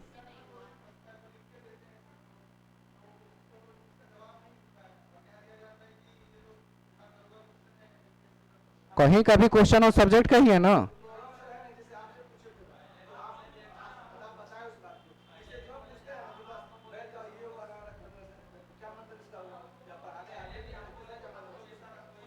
देखिए चॉइस तो आप ही की है, हम बीच में कई बार बोले कि एक्स्ट्रा कर दो, लेकिन आपके चॉइस की वजह से सब कुछ रहा।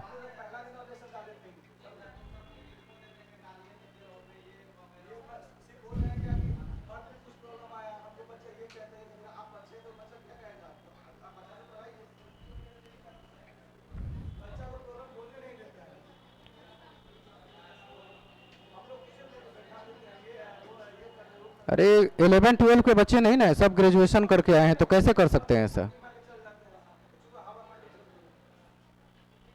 हमने बीच में आपसे 15-20 दिन या 1 महीना पहले भी पूछा था कि कोई अगर समस्या है तो बताइए, हम कुछ दूसरा इंतजाम कर रहे हैं, तो आपने कहा नहीं नहीं सब कुछ बहुत ठीक चल रहा है। तो फिर हम 1 महीना से कुछ नहीं पूछे हैं। सब कर रहे हैं, हमको तो ये बताया जा रहा है कि ये हो गया, तभी तो आपसे पूछे हैं कि हो गया तो बताइए।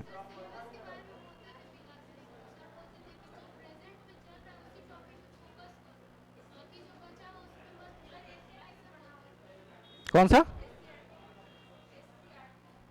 वो आपको उसके जो 9-10 की स्पेशल एक्सट्रैक्ट मटेरियल है वो आपको मिल जाएंगे, वो तैयार हो रहे हैं, उसके क्वेश्चन चैप्टर वाइज हैं, वो आप कर लीजिएगा, आपका काम हो जाएगा, उससे बाहर नहीं जाना है।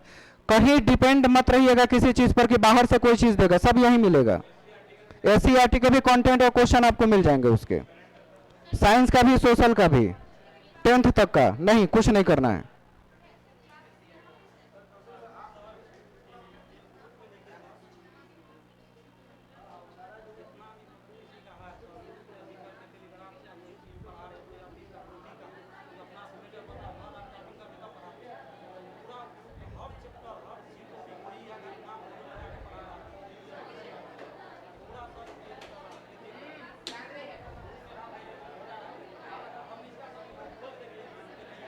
किसी को दिखाया नहीं ना।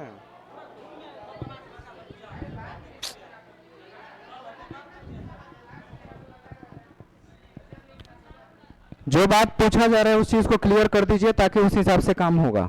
अब चूंकि इतना सोचने और विचारने का समय नहीं है, जो भी होगा उसको कराना होगा, नहीं तो टाइम नहीं है उस चीज के लिए। और एक बार अगर इस चीज में फंस गए तो फिर दिक्कत हो जाएगी।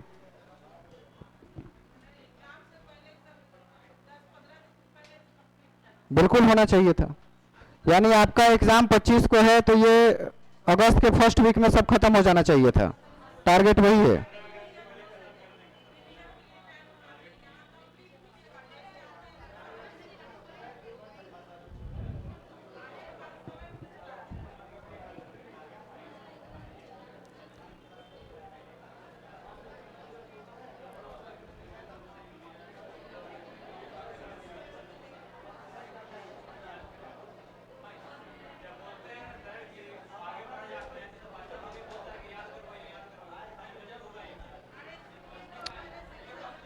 याद करवाइए का कॉन्सेप्ट अभी तक कौन लेके चल रहा है? याद करवाइए, रटवाइए।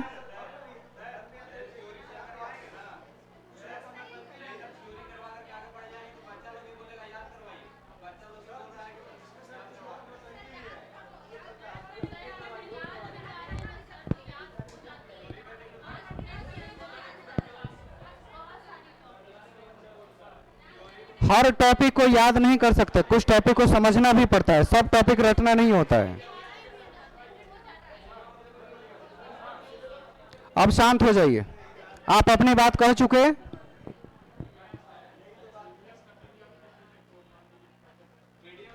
ईवीएस में सिर्फ बेसिक्स पढ़ना है, वो बता देंगे हम कैसे करना है, उसके लिए हम आ जाएंगे। एंशिएंट नहीं हुआ है, हो सकता है संडे को एंशिएंट का क्लास हम लगा दें, ठीक है, हम बताएंगे। अभी कोई चीज कुछ नहीं कहेगा, कोई और ऐसी बात जो हमको नहीं पता हो और आपके बीच हो, कोई भी ऐसी बात जो ऑफिस से बाहर की जानकारी है।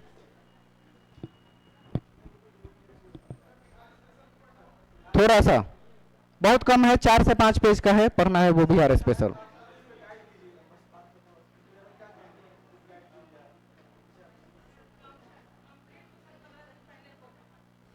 हो जाना चाहिए, अभी इतना लेट हो चुका है, 1 महीना पहले भी पूछे थे तभी आपको कोई दिक्कत नहीं थी, सब लोग बोले कि सब कुछ ठीक है, चल रहा है। अब सिर्फ 1 महीना बचा तब पूछ रहे हैं, तब आप कह रहे हैं इसमें से बहुत सी चीज बाकी है। ये इन्फॉर्मेशन कौन देगा? हमारे रोज क्लास इसीलिए कर रहे हैं ना कि जान सके क्या चल रहा है।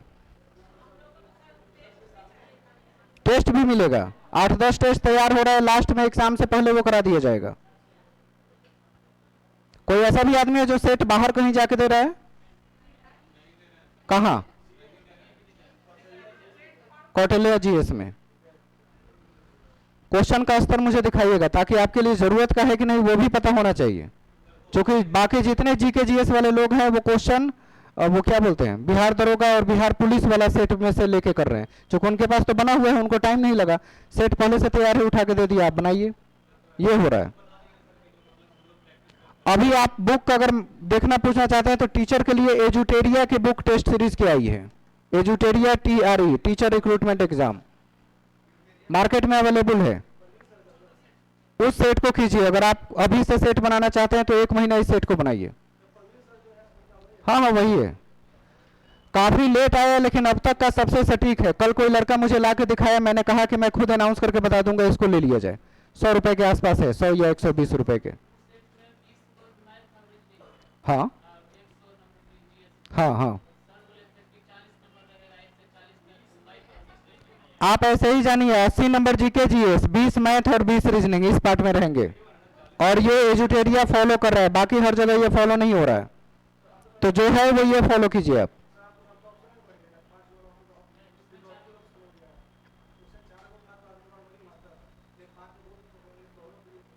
पांच ऑप्शन में तो होता ही है, क्रिएट होगा, एकदम कंफर्म नॉलेज नहीं, आप बढ़ ही नहीं सकते उसमें।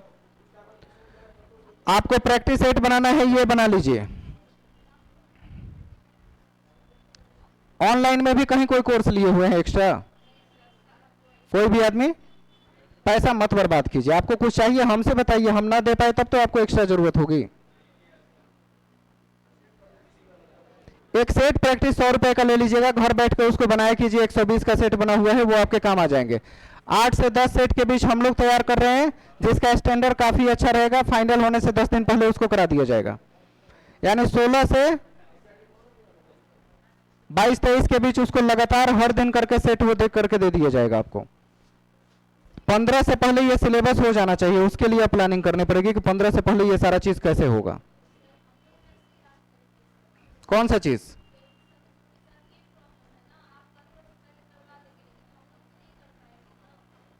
क्यों, किसी में बहुत ज्यादा नहीं करना है, कुछ मिनिमम लोकल चैप्टर्स हैं छोटे छोटे जिसको कवर करना है, बस इतना ही है।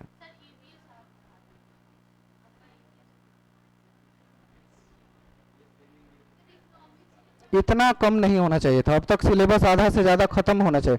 हमको ये पता है कि 70% सिलेबस खत्म हो गया, 30% 20 दिन में हो जाएगा, 15%। हाँ, अभी तक सेट में ऐसे ही है, सेट वगैरह जो भी है वो इसी तरह के आ रहे हैं, 10-10 नहीं, 20-20 है।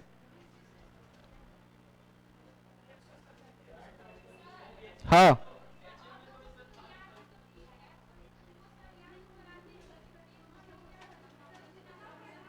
अरे याद के चक्कर में सिलेबस नहीं होगा तो उस चैप्टर को टच ही नहीं करेंगे तो कैसे होगा? अब बात समझिए, जो लोग जीके जीएस पहली बार पढ़ रहे हैं उनको आइडिया ही नहीं है कि जीके जीएस कैसे पढ़ा जाए, जीके जीएस रटा जाता है, किसने कहा है? आप गलत ट्रैक पकड़ लिए हैं, उसी को जबरदस्ती फॉलो कर रहे हैं कि हम रट के ही याद करेंगे।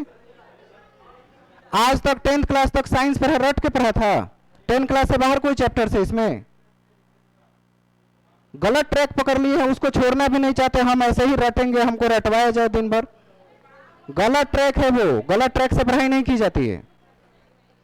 आप गलत रास्ते पे हैं, सबको लेके जाएंगे, हम जैसे पढ़ेंगे वैसे बाकी सब पढ़े, ऐसा जरूरी तो नहीं है।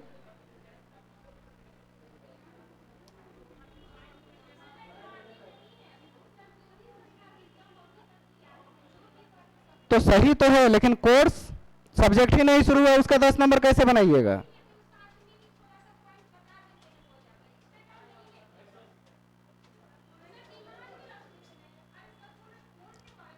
अब फिर कुछ और अपने आपके हिसाब से चल रहा है सब कुछ, नहीं ना। आपको 20 नंबर की पढ़ाई करके छोड़ दिया जाए 120 नंबर में, तो पास कर जाएगा कि 20 नंबर खूब आता है।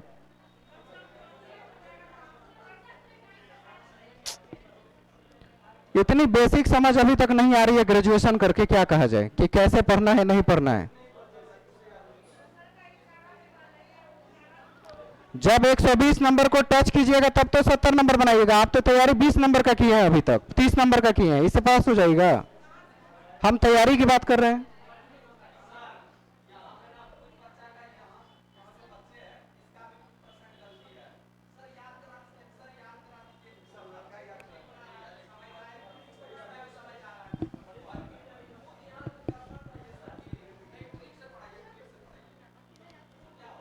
ट्रिक कितना देर याद रहता है? 10 दिन बाद ट्रिक गायब हो जाएगा। 10 एग्जाम हॉल में वो ट्रिक याद ही नहीं आएगा, तब क्या कीजिएगा?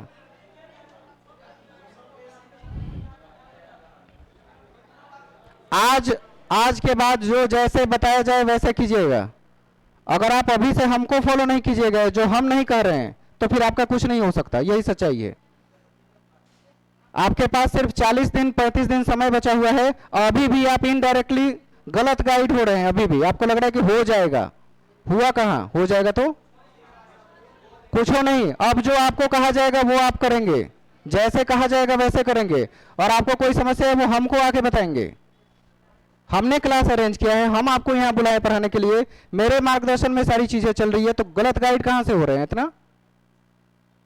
आपको कोई चीज पूछना चाहिए था, पता करना चाहिए था, इसको कैसे किया जाए, क्या करना है, नहीं हुआ हुआ वो पहले मुझे बताना है। हम रोज क्लास इसीलिए आते हैं, हमारा क्लास फर्स्ट क्लास इसीलिए रखा जाता है ताकि सब अपने सुचारू रूप से चल सके, और अभी तक इतनी गलतफहमी पाल के बैठे हुए हैं।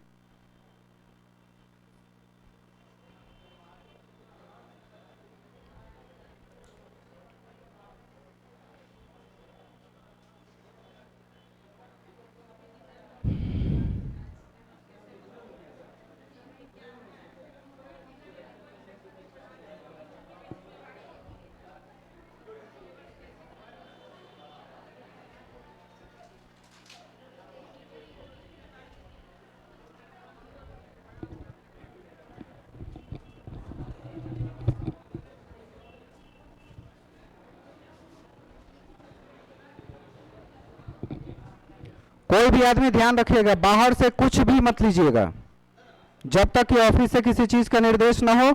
अपने दिमाग से, अपनी चीज से, अपने रिस्क से कोई चीज मत लीजिएगा, क्योंकि जहां जहां आप कुछ लीजिएगा वहां वहां फंसिएगा और आपको लगेगा कि ऐसे सब कुछ होना चाहिए। गलत ट्रैक मत पकड़िए। जो कहा समझाया जा रहा है अभी से उसको फॉलो कर लीजिए, और जो जैसे कहा जाए वैसे कीजिए, क्योंकि आपके पास समय नहीं है ज्यादा डिस्कस करके और अपने काम को करने का।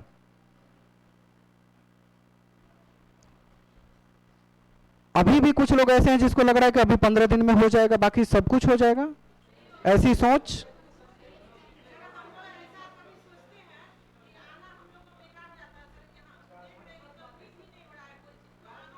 ये चीज आपने हमको आके ऑफिस में क्यों नहीं बताया? हम रोज आते हैं, एक दिन भी कहा हमसे। सारी व्यवस्था मेरी है ना, मैं सब कुछ गाइड कर रहा हूं, तो आपको मुझे पहले बताना चाहिए ना। आप मुझे सही जानकारी नहीं दीजिएगा तो हम उस पर कैसे काम करेंगे कि क्या चीज है, कैसे करना है, कैसे नहीं करना है। और पता नहीं कौन सा पीडीएफ ग्रुप में खूब घूम रहा है, दिखा दिखा, क्या चीज है वो? किसी तरह का कोई पीडीएफ, कंटेंट का पीडीएफ?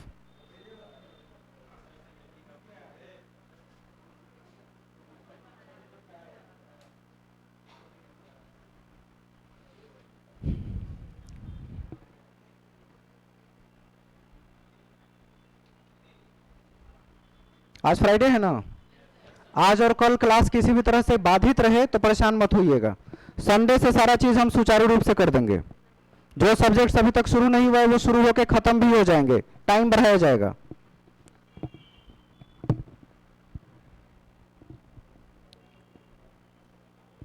कितना टाइम हो रहा है अभी?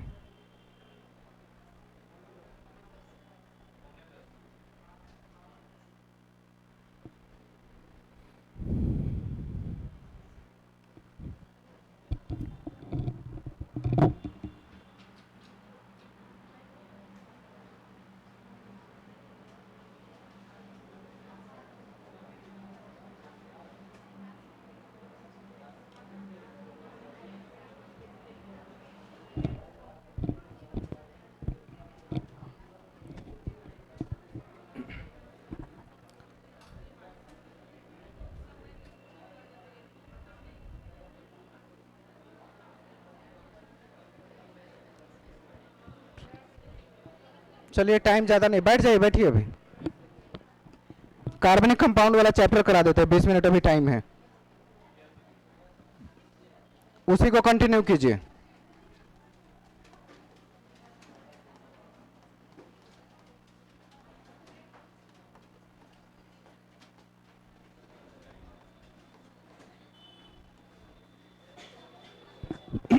बैठ जाइए, बैठिए, इसको कंप्लीट कर लीजिए अभी।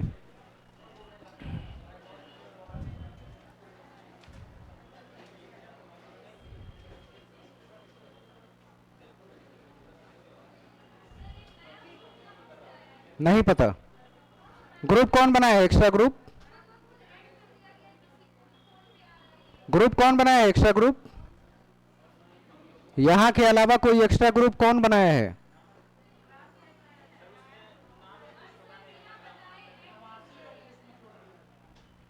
बनाया कौन है? अपने से ना बना देते हैं लोग। एडमिन का फोटो सेंड कर दीजिए, तो कौन एडमिन है उसमें पता चले।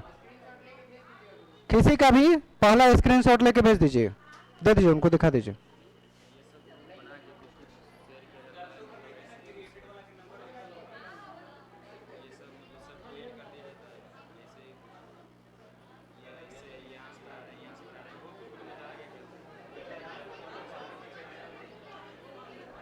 लीजिए, देख लीजिए इसमें कौन है। एक है उसमें शकील दिख रहा है, उसको बोलिए डिलीट करे पूरे ग्रुप को। मना किया गया था कि किसी का नंबर ऐड किसी ग्रुप में नहीं करना है। आप जिस ग्रुप में है वहां रहिए। अलग से ग्रुप कौन बनाया था? नंबर देख लीजिए उसमें कौन कौन है।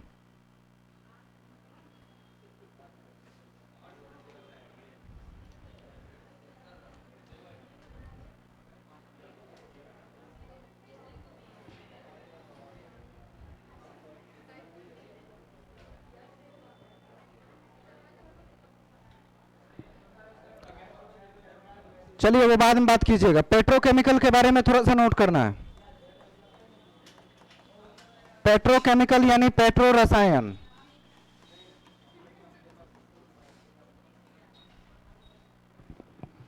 पेट्रोकेमिकल या पेट्रो रसायन के नाम से इसे जानते हैं।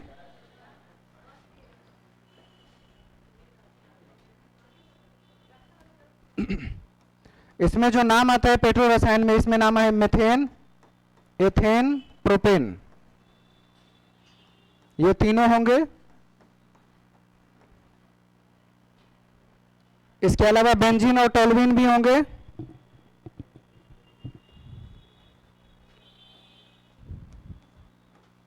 बेंजीन, टोल्यूइन, फॉर्मल्डिहाइड, अल्कोहल, सब इसी का है। मतलब पेट्रोकेमिकल में ही ये सारे पदार्थ पाए जाते हैं। अल्डिहाइड, हाँ बिल्कुल आएगा। फॉर्मल्डिहाइड नाम है तो अल्डिहाइड है ही उसमें।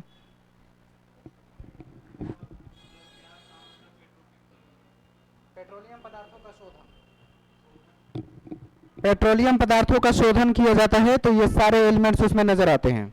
इसमें कीटोन का भी नाम आता है, एसीटोन का भी नाम आता है। कीटोन, एसीटोन,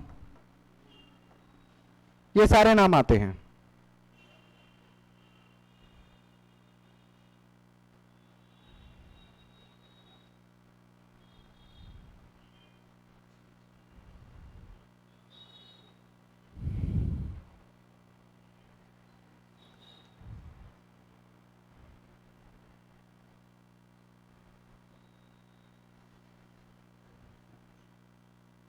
और कुछ नाम हो सकता है। एसिटिक एसिड भी आता है, सिरका जिसको बोलते हैं। हाँ, एसिटिक एसिड भी पेट्रोकेमिकल के एग्जाम्पल में आते हैं। क्वेश्चन आता है कि कौन सा पेट्रोकेमिकल नहीं है, इनमें से 3 नाम उठा के चौथा नाम एक अलग डाल दिया जाएगा और पूछा जाता है पेट्रोकेमिकल कौन सा नहीं है।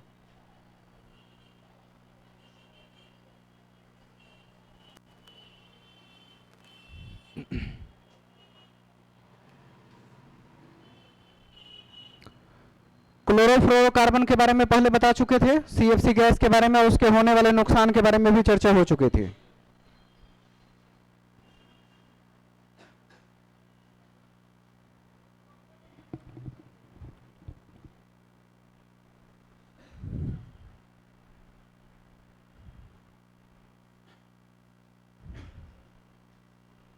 हो गई है। कार्बन टेट्राक्लोराइड, इसका नाम सुना होगा CCl4, कार्बन टेट्राक्लोराइड।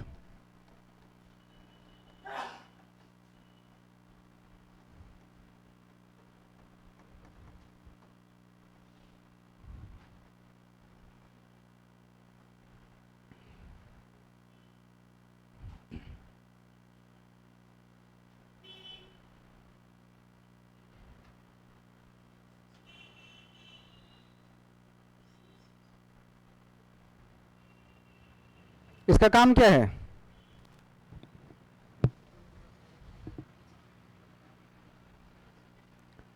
पहला पॉइंट लिखेंगे इसमें, ये जरूरी है एग्जाम के लिए इसलिए लिखा रहे हैं। बिजली से लगी आग को बुझाने में प्रयोग करते हैं। इलेक्ट्रिक से जो आग लग जाती है, शॉर्ट सर्किट, बिजली से लगी आग को बुझाने में प्रयोग करते हैं।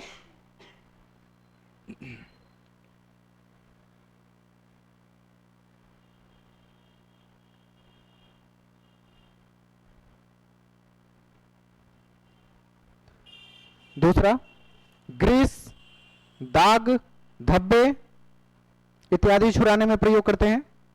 ग्रीस, दाग, धब्बे इत्यादि छुड़ाने में करते हैं।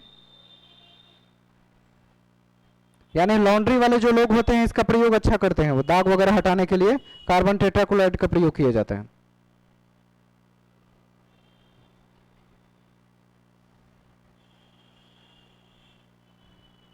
नेक्स्ट लिखेंगे मिथाइल आइसोसियानाइड, इसके बारे में भी बताए थे।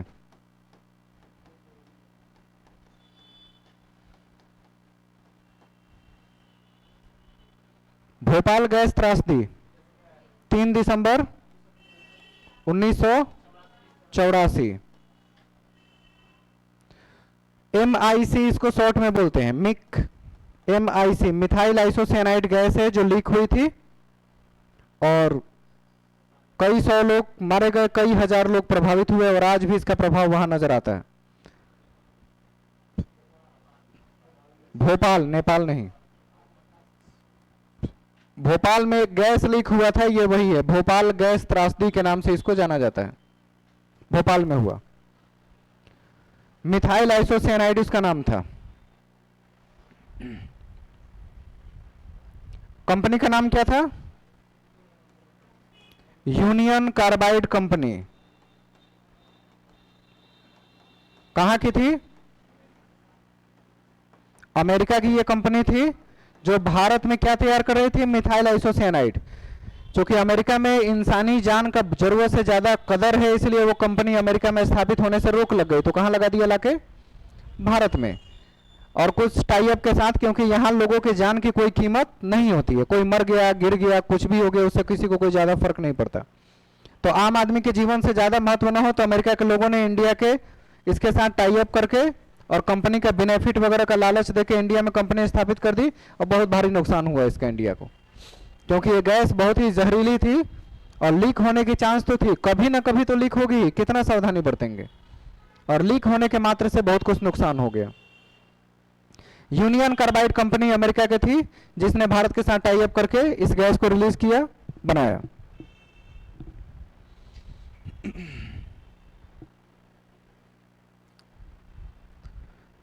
चिरनोबिल गैस त्रासदी का भी नाम सुना होगा। चिरनोबिल कहां से संबंधित है ये? यहां परमाणु जो रिएक्टर था वही फट गया था। चिरनोबिल त्रासदी के नाम से जानते हैं। कहां? चिरनोबिल का नाम पहले नहीं सुना? यूक्रेन। हाँ, चिरनोबिल में जो पावर प्लांट था वो पावर प्लांट ही पूरी तरह फट गया। यूक्रेन में था वो, डेट 90s के आसपास का है, यूएसएसआर के साथ संबंधित था। मतलब पहले सोवियत रूस का हिस्सा हुआ करता था और वहां यह फट जाने की वजह से बहुत से लोग मारे गए वहां भी। ये दोनों बहुत ही खतरनाक त्रासदी के रूप में पूरी दुनिया में जाना जाता है।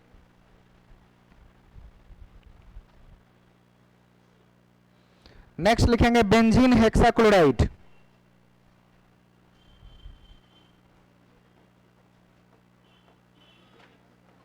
बेंजीन हेक्साक्लोराइड ना,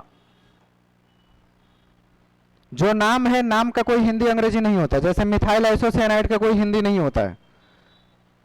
चिरनोबिल प्लेस का नाम है जहां पे वो परमाणु रिएक्टर लगाए गए थे जो फट गया, वो भी स्थान का नाम है, यूक्रेन में पड़ता है। जैसे बिहार में पटना है वैसे ही यूक्रेन में चिरनोबिल है। बेंजीन हेक्साक्लोराइड का मतलब समझ रहे हैं? बेंजीन के चारों ओर क्या लगा रहेगा? Carbon, chlorine. जितने हाइड्रोजन है उसकी जगह क्या लगे रहेंगे? सब जगह क्लोरीन अगर लगा रहे तो इसे क्या कहेंगे? बेंजीन। 6 क्लोरीन हो गए तो 6 को हेक्सा पढ़ते हैं, इसी का नाम हो जाता है बेंजीन हेक्साक्लोराइड। बोर्ड पर लिखा हुआ है उसकी रचना, बेंजीन हेक्साक्लोराइड।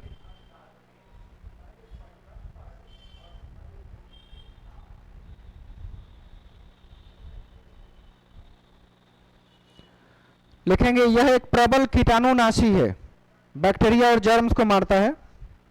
यह एक प्रबल कीटाणुनाशी है, बेंजीन हेक्साक्लोराइड प्रबल कीटाणुनाशी है।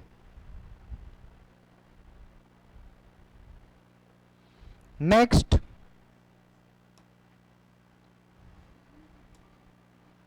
नाइट्रोबेंजीन।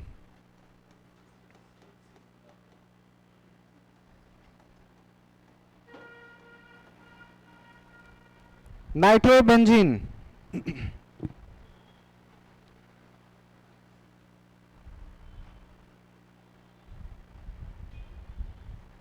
बेंजीन का सूत्र बना के कहीं भी NO2 स्थापित कर दीजिएगा तो उसका नाम क्या हो जाएगा?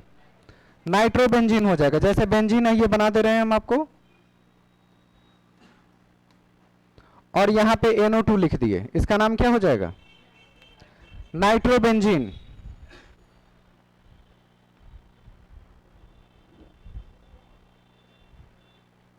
इसी से TNT बनाया जाता है।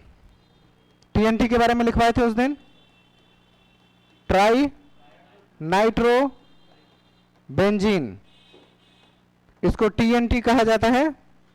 विस्फोटक पदार्थ बनाने में इसका प्रयोग करते हैं। विस्फोटक पदार्थ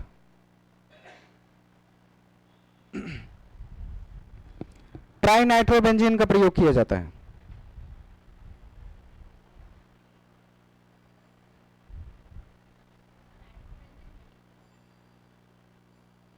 नाइट्रोबेंजीन से ट्राई नाइट्रोबेंजीन बनाया जाता है। इसमें 3 नाइट्रोजन NO2 दिखेगा 3 जगह, तो नाम इसका ट्राई नाइट्रो हो जाता है। पहला का नाम तो आपने नोट किया, अब NO2 2 जगह नहीं, अब 3 जगह निकाल दिए, तो इसका नाम क्या हो जाएगा? Tri nitro. नाइट्रोजन डाइऑक्साइड अगर 3 जगह हो तो ट्राई नाइट्रो बेंजीन इसका नाम हो जाता है। और ये विस्फोटक पदार्थ यानी बम वगैरह बनाने के लिए प्रयोग किए जाते हैं।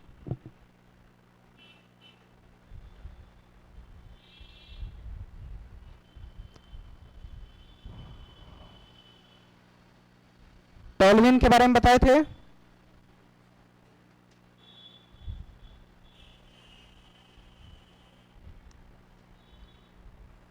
अगर आप साथ साथ रिवीजन नहीं कर रहे हैं ना तो बाद में रिवीजन का टाइम भी नहीं होगा आपके पास।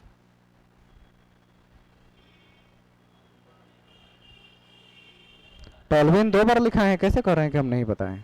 लिखाने वाले हम ही हैं। ये जब TNT ANT सब का नाम लिखा रहे थे उसमें टॉल्विन का भी नाम आया था। तो अभी नहीं, पहले की बात कर रहे हैं। अभी कहाँ ढूंढ रहे हैं टॉल्विन?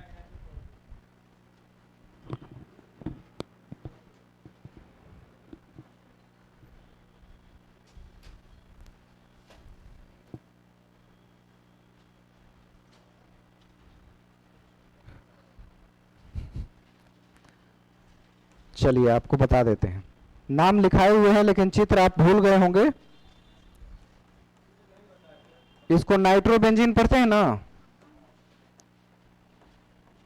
नाइट्रोबेंजीन को ही टॉल्विन के नाम से जाना जाता है।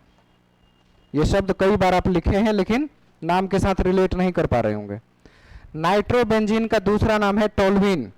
TNT में नाम नहीं दिख रहे हैं, लिखे हैं बेंजीन लेकिन लास्ट में यहाँ क्या दिख रहा है? तो नाइट्रोबेंजीन को ही क्या कहते हैं? टॉल्विन। तो TNT मतलब ट्राई नाइट्रो टॉल्विन होता है, उसी में बेंजीन शब्द के साथ वो कनेक्टेड होता है। तो बेंजीन में अगर एक जगह NO2 रहे तो उसको क्या पढ़ते हैं? टॉल्विन पढ़ते हैं।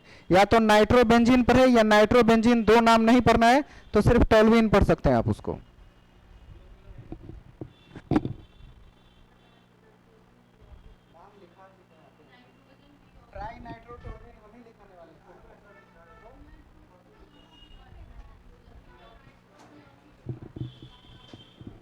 हाँ,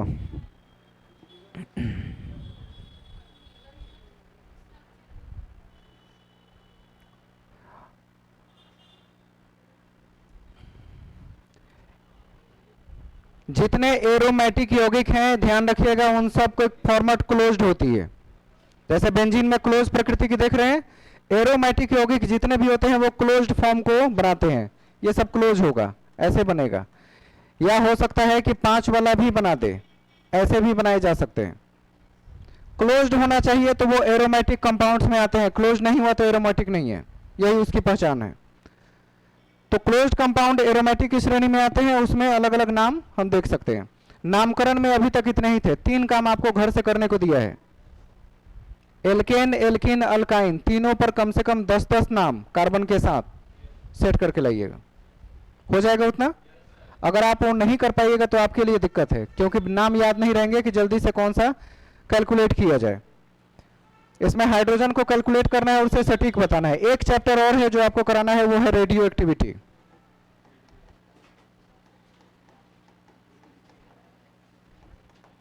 इसको कहेंगे रेडियो सक्रियता।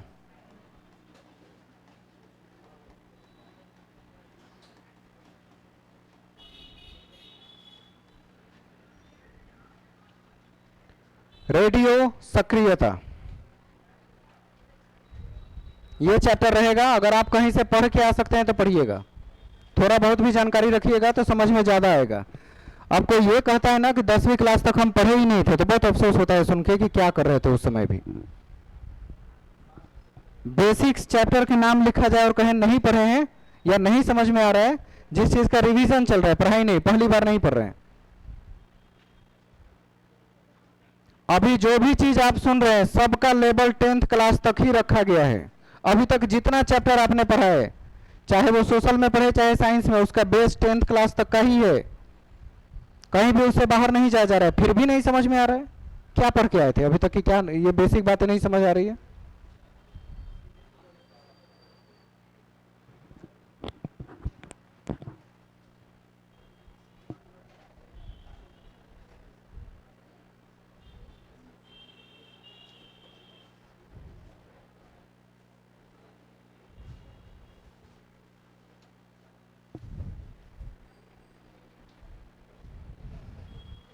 आपको मल्टीपल गाइडेंस की आवश्यकता नहीं है।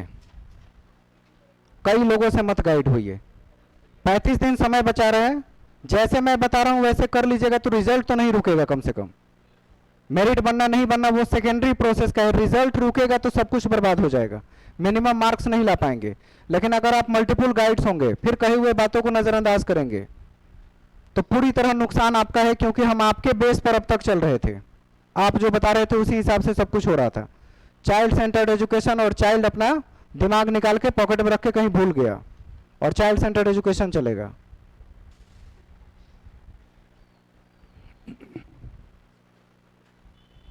जो जैसे अब बताया जाएगा, जो जैसे कराया जाएगा वो करना है। नहीं तो आपकी वजह से आज तक ऐसा नहीं हुआ है कि इस कोचिंग से 80% से कम रिजल्ट आया हो, और मैं नहीं चाहता कि यह सिलसिला टूट जाए, क्योंकि तब हम सर्वे सर्वे हुआ करते थे, हम सब कुछ करा रहे थे। कभी कभी रिजल्ट का पूछ सकते हैं, देख सकते हैं 80% से कम कभी रिजल्ट नहीं आया है, यहां से आज तक का रिकॉर्ड है। लेकिन अगर बीपीएससी की वजह से आप लोग डिस्टर्ब करेंगे रिजल्ट को, तो मुझे सबसे ज्यादा बुरा लगेगा। इसलिए मल्टीपल गाइडेंस नहीं चाहिए, आपको नहीं चाहिए। हम बात कर लेंगे, कहा ना कि अगर एक आध दिन आजकल डिस्टर्ब रहा एडजस्ट कर लीजिएगा। संडे से सारा चीज हम सेट कर देंगे और उस हिसाब से सारी व्यवस्था चलेंगी। अब हो गया कि एक एक आदमी के गाइडेंस के हिसाब से चलने का मतलब कि 100-150 लोगों का पूरा फ्यूचर खराब करने की बात हो जाएगी। जिन एक आध दो लोगों की समस्या रहेगी वो बाद में सुना जाएगा, लेकिन जो कॉमन है कि पहले सिलेबस की बात कर ले। और सिलेबस का ये मतलब नहीं होता कि लिख के पढ़ा के छोड़ दी। यहाँ जब तक बोर्ड पर समझ नहीं आएगा तब तक आदमी अगले टॉपिक पर नहीं जाएगा, इसको पढ़ाई कहा जाता है। आपको क्या लग रहा है कोई पढ़ा के सिलेबस खत्म कर देगा, जल्दी जल्दी खत्म हो गया? इतना दिन से हम भी पढ़ा रहे हैं, टॉपिक जब तक क्लियर नहीं होता है तब तक नेक्स्ट पेज पर नहीं जाते हैं। तो पढ़ाई का यह मतलब होता है, चाहे कितना भी कम समय रहे, पढ़ाई का स्तर यही रहेगा कि जब तक बात समझ में ना आए तब तक आगे नहीं बढ़ा जाता है। सिलेबस का यह मतलब नहीं कि हर बार खत्म कर दे और कहे सिलेबस हो गया। पढ़ाई इसको नहीं कहते हैं, इसको काम टालना कहते हैं कि मेरा काम हो गया। आपसे रिजल्ट चाहिए और रिजल्ट में जरा सा भी कोताही हुई तो मतलब समझ लीजिए फिर क्या फील होगा। जो आज तक नहीं हुआ है वो सब सुनने देखने को मिलेगा। मेहनत भी करेंगे और जैसा कहा जाए वैसा करेंगे। अपना दिमाग देना और लगाना बंद कर दीजिए, क्योंकि वो समय अब आपके पास नहीं है कि आप दिमाग दीजिएगा और हम उस हिसाब से चलेंगे। 2 महीने से आप दिमाग दे रहे थे, 2.25 महीना बीत चुका। कोई भी चीज एक्सटर्नल आपको यूटिलाइज नहीं करना है। कुछ भी चाहिए जब हम क्लास में आ रहे हैं तब आप हमसे पूछेंगे कि इस चीज के लिए क्या करें। यही तो पूछ रहे थे खत्म क्या हुआ। हमको आज पता चल गया कि सब थोड़ा थोड़ा शुरू हो गया है। मैथ में जोड़ घटाव गुना भाग अगर नहीं आता है तभी मैथ नहीं आता है। तब यही तो बेसिक गड़बड़ी है, तभी नहीं हो रहा है। तो फिर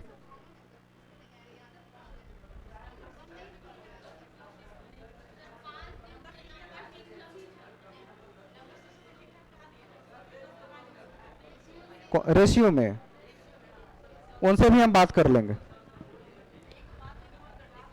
ठीक, हम आज सबसे बात कर लेंगे। आज क्लियर हो ही जाएगा कि क्या करना है क्या नहीं करना है। ध्यान रखिएगा एक बात का कि कहीं भी अब आप नए तरीके से मत उलझिएगा। अगर आप कहीं सेट प्रैक्टिस देने जा रहे हैं तो मार्केट का सब सेट मैं देख चुका हूं, किसी का स्टैंडर्ड नहीं है।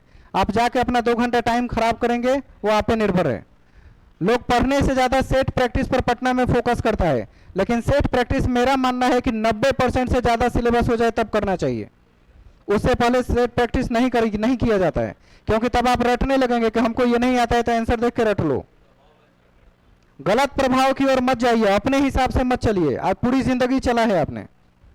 अगर आप रिजल्ट चाहते हैं कि रिजल्ट हो जाए तो जैसे बताया जाए वैसे कर लीजिए। मत समझिए कि जबरदस्ती नहीं कर रहे हैं, एक तरह से रिक्वेस्ट कर रहे हैं कि अभी से मेरी बात मान लीजिए। अगर मान लीजिएगा तो आपके रिजल्ट हो जाने की गारंटी मेरी तरफ से रहेगी। लेकिन अगर आप अपनी तरफ से परेशान रहेंगे, अपना सारा थ्योरी सारा दिमाग अप्लाई करेंगे, हम लोग तो पीछे हट जाएंगे। आप अपने हिसाब से कीजिए, अच्छा नहीं लगेगा। जब आप गाइडेंस प्राप्त करने आए हैं तो प्राप्त कीजिए, अपना दिमाग मत दीजिए उसमें। जो बोर्ड पर लिखे हुए थे, जितनी बातें आपने लिखा होगा, कहीं नोट किया होगा, उन सब की एक एक करके बात करेंगे। कोई एक सेक्शन शुरू करेंगे तो अगर वो हम शुरू किए कोई भी सेक्शन तो एक मोड़ पर ले जाकर उसे जब लगेगा कि आधा से ज्यादा हो गया तब रोकेंगे। एनसीएंट का सिलेबस बहुत ज्यादा नहीं है, लेकिन याद करने वाली बातें बहुत है एनसीएंट में। जो आप लोग बीपीएससी या बाकी चीजों के लिए एनसीएंट पढ़ते हैं उससे 4 गुना ज्यादा पढ़े हुए हैं। आपको इसलिए नहीं पढ़ा रहे हैं क्योंकि मेरे पास टाइम नहीं होता 10 बजे के बाद, लेकिन हो सकता है कि अब छुट्टी लेना पड़ जाए तो कराएंगे आपको। जो जैसे चल रहा है, जैसे कराया जा रहा है, उसको सेंट वैसे ही मैनेज कीजिए। टाइम इतना कम है कि अगर आप फोकस नहीं रहिएगा या मेरी बात नहीं मानिएगा तो नुकसान आप ही का होगा। पूरी तरह से बताएंगे, उसके लिए हम समय निर्धारित करेंगे, उस चीज के लिए बताएंगे। कल परसों के बीच हमारे पास समय है, उसी समय के हिसाब से काम किया जाएगा। ठीक है, कल आएंगे तो आगे की बात कर देंगे उसमें।